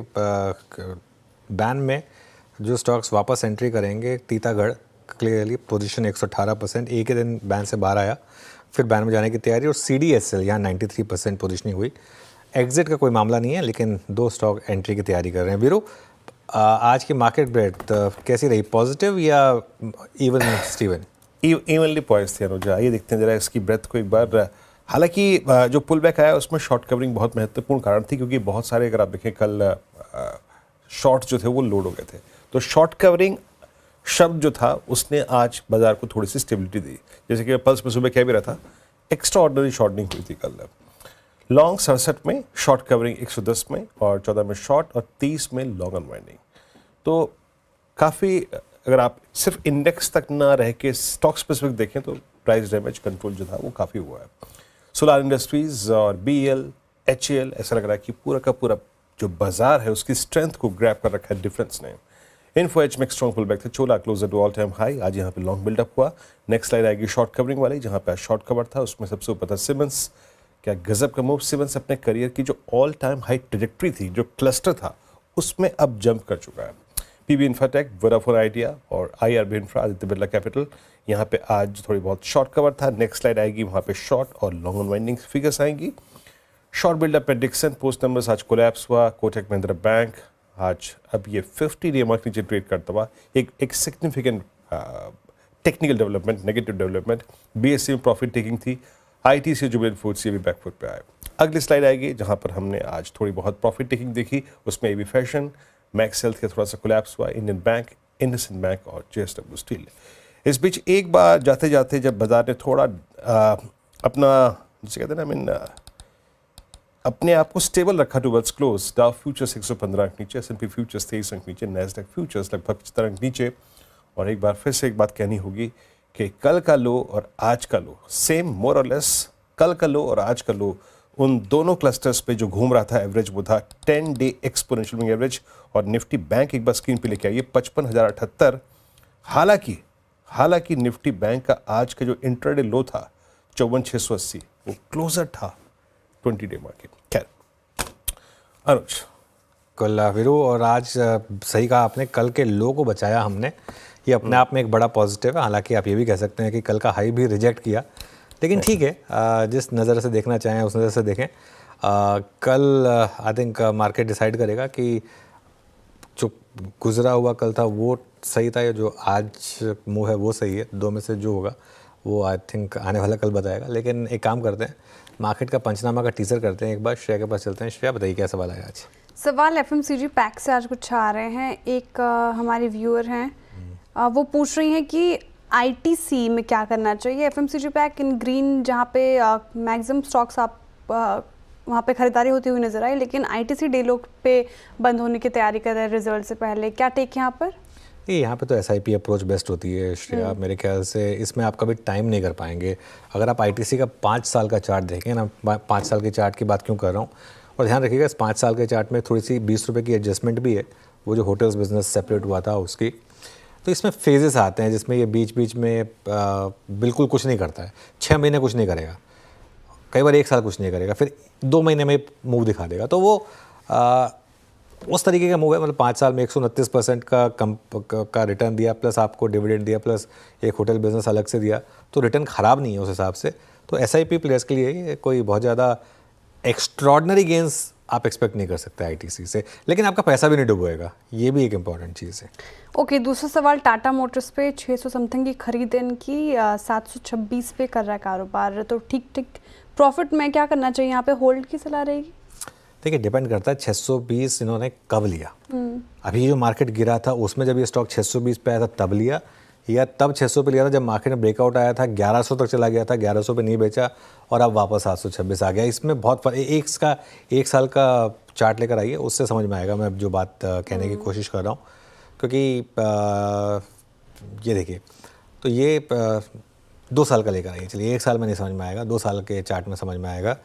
हाँ, इस चार्ट में समझ में आएगा। तो अब एकदम ए शेप का चार्ट बना है इसमें, तो अब अगर आपने पहले वाले में ले लिया था उसके बाद आप नहीं बेच पाए, तब आपका व्यू अलग होगा, क्योंकि तब आपको बहुत ज़्यादा रिटर्न नहीं कमा रहे। लेकिन अगर आपने अभी रिसेंट उसमें ले लिया है तो फिर आप एक ट्रेलिंग स्टॉप लॉस लगा दें और उसके हिसाब से अपने आप को एडजस्ट करें। चलिए 330 पर वापस जुड़ेंगे और कुछ और सवालों के जवाब देंगे। लेकिन वीरो कोई और स्टॉक आ रहा है रेडार पर क्लोज की तरफ बढ़े उससे पहले? जाते जाते अनुज, मतलब मैं ये कहूँगा कि आज का जो क्लोजिंग थी वो बिलोंग करती है सिमंस को। क्या खूबसूरत पैटर्न और शानदार मूव लेके गया। बस एक और चीज़ अब मैं ये मानस से ये पूछना चाह रहा था। मानस, मान लीजिए कल ग्रैब करना हो तो वो कौन सा कैपिटल गुड स्टॉक होगा? आज पीछे पीछे सिमंस के 100 डे मार्क के ऊपर फाइनली क्लोज आ रहा है पोस्ट 20 दिसंबर के बाद 100 डे मार्क के ऊपर। ये आपको अट्रैक्ट कर रहा है? तो देखिए सबसे बढ़िया तो सीमेंस ही है, इसमें कोई डाउट नहीं है, क्योंकि यहाँ पर पैटर्न बहुत क्लियर है। हाई टॉप हायर बॉटम बन रहे हैं, 200 डे मूविंग एवरेज के आसपास ट्रेड कर रहा है। तो अगर इस स्पेस से एक ट्रेड लेना होगा तो यहाँ पर ही खरीदारी करनी, सीमेंस पे खरीदारी करनी है। और 3200 रुपए के स्टॉप लॉस से इस उम्मीद में खरीदारी करेंगे कि कल 200 डे मूविंग एवरेज ब्रेक होंगे और 3425 की तरफ स्टॉक जाने की कोशिश करेगा। ओके, सिमंस और एबीबी का एक कंपैरिजन यहाँ पे मानस ने ड्रॉ किया और आज अच्छा पुल बैक एक बार फिर से डीएलएफ ने कंटिन्यू करा और डीएलएफ आज जहाँ क्लोज हो रहा है, मतलब वो इस दौर की हाईएस्ट ट्रैजेक्टरी यानी मोर और लेस 14 जन के बाद अब तक का सबसे हाईएस्ट लेवल पे। और डिफेंस में 5013 पे, मतलब आप समझ लीजिएगा कि एचएल और ये आपका BL, इन दोनों ने अगर आप देखें आज एक स्ट्रॉन्ग बस क्रिएट करके रखा पूरे दिन, स्ट्रॉन्ग डेवलपमेंट है। अगर आप डेरिवेटिव्स में देखें 5000 में पुट राइटिंग, अच्छा वाई पैटर्न, वाकई आज सेंटर ऑफ अट्रैक्शन रहा डिफेंस। एक बार फिर से चलते हैं इस क्लोजिंग के लिए अनुज के पास। अनुज, ओवर टू यू। बिल्कुल वीरू, थैंक यू। और क्लोज देखते हैं कैसी रही मार्केट की। आज क्लोज तो अच्छी रही, इसमें कोई डाउट नहीं है। निफ्टी 24,800 के आसपास ही बंद होगा। आज थोड़ा एडजस्टेड क्लोजिंग देखना भूल गए हम, कल से थोड़ा याद रखेंगे। लेकिन 24,800 के एकदम आसपास निफ्टी की क्लोज, मिड कैप की क्लोज काफ़ी शानदार रही। आज करीब 430 पॉइंट ऊपर रहा। और अगर आप देखें बैंक निफ्टी करीब 180 पॉइंट ऊपर था। तो चलिए वॉल पर चलते हैं। मिड कैप में भी अच्छी क्लोज रही, करीब 3-4% ऊपर था। स्मॉल कैप थोड़ा हालांकि आज अंडर परफॉर्म कर रहा था, 1-3% ऊपर, लेकिन एडवांस डिक्लाइन अच्छा था कल की गिरावट के बाद। और आज एक बार फिर से निफ्टी IT ने थोड़ा सा हेल्प की बुल्स की, करीब 220 पॉइंट ये इंडेक्स ऊपर था। अब जरा लेकर आइए सेक्टोरल हीट मैप। और सेक्टोरल हीट मैप में क्लियरली आज का रैंक आउट परफॉर्मर था डिफेंस इंडेक्स। फिर से 3.5% के मूव्स। और अगर इतना बड़ा मूव नहीं आया होता तो मैं आज का इंडेक्स ऑफ द डे बनाने वाला था कैपिटल गुड्स को, खासतौर से वो जो हमारी सुबह की स्पॉटलाइट थी सीमेंस, उसने जो कमाल किया उसकी वजह से। लेकिन फिर भी क्लियर ऑनर्स जाते हैं निफ्टी डिफेंस को 3.5% के गेंस के साथ। उसके बाद कैपिटल गुड्स 1.6%। रियल एस्टेट में भी अच्छे गेंस थे, लेकिन ये रिलेटिवली छोटा इंडेक्स है, 1.7% गेंस यहाँ पर थे। उसके अलावा गेंस सभी इंडेक्स में थे। फार्मा यहाँ पर अच्छे मूव्स थे, 1.25% का मूव आया। मेटल्स में अच्छा मूव आया, फाइनेंशियल्स में अच्छा मूव, FMCG और उसके अलावा PSU बैंक्स, यहाँ पर भी मूव अच्छे दिखाई दिए। चलिए निफ्टी का हीट मैप लेकर आते हैं। सबसे ऊपर आपको दिखाई देगा भारत इलेक्ट्रॉनिक्स, BEL 5-5.5% ऊपर आज की ट्रेड में। टाटा स्टील, अच्छा आज 2 स्पॉटलाइट थे हमारे, सीमेंस ने इतना अच्छा करा कि हम टाटा स्टील को भूल ही गए। इसने भी ख़राब नहीं करा, 2% ऊपर था टाटा स्टील। उसके अलावा Cipla, Bajaj Finserv, Bajaj auto, HDFC life, Sun Pharma, Tata Motors, Jio Finance, Bajaj Finance, Tech Mahindra, Eternal, Hindustan Unilever, ICICI bank, Reliance, ये कुछ स्टॉक्स रहे जिन्होंने अच्छा सपोर्ट किया मार्केट को। नीचे क्या रहा, mainly 2 banking stocks, IndusInd bank और कोटक महिंद्रा बैंक। उसके अलावा मोर और लेस थोड़ा सा ITC में प्रेशर था, लेकिन उसके अलावा मार्केट की क्लोज अच्छी रही। और देखिए क्लोज हो रही है 24,800 पर। और एक बार मुझे फटाफट वो जो एडजस्टेड क्लोज है, जो लाइकली क्लोज है, वो दिखा दीजिए कहाँ पर ये बंद होगा, क्योंकि वो जानना बहुत ज़रूरी होगा इस मार्केट में। है क्या वो, एक बार अगर नहीं है तो बता दीजिए मुझे। ओके, 24,801 ये प्रोविजनल क्लोज है। और स्क्रीन पर रखने की कोशिश करेंगे कि जो फाइनल क्लोज है वो कहाँ पर हो सकती है। बैंक निफ्टी भी करीब 55,065 पर। और मिड कैप इंडेक्स करीब 0.8% ऊपर। अगर नहीं है तो मुझे बता दीजिए, कोई तकलीफ़ नहीं है। ओके, चलिए आगे बढ़ते हैं। इस शो को फिर यहीं रैप करेंगे। बिल्कुल अनुज, डायरेक्टर साहब कह रहे हैं कि अब आपको हम पंचनामा में दिखाएंगे एडजस्टेड जो फिगर्स है ना, अभी नहीं, थोड़ा इंतजार कीजिए। और छोटे से ब्रेक के बाद CNBC आवाज़ के सभी सोशल मीडिया प्लेटफॉर्म पर आप देख सकते हैं मार्केट का पंचनामा। श्रेय और अनुज के साथ आपसे मुलाकात होगी कल एक्सपायरी डे में सुबह मॉर्निंग कॉल और मुनाफे की तैयारी। तब तक के लिए नमस्कार।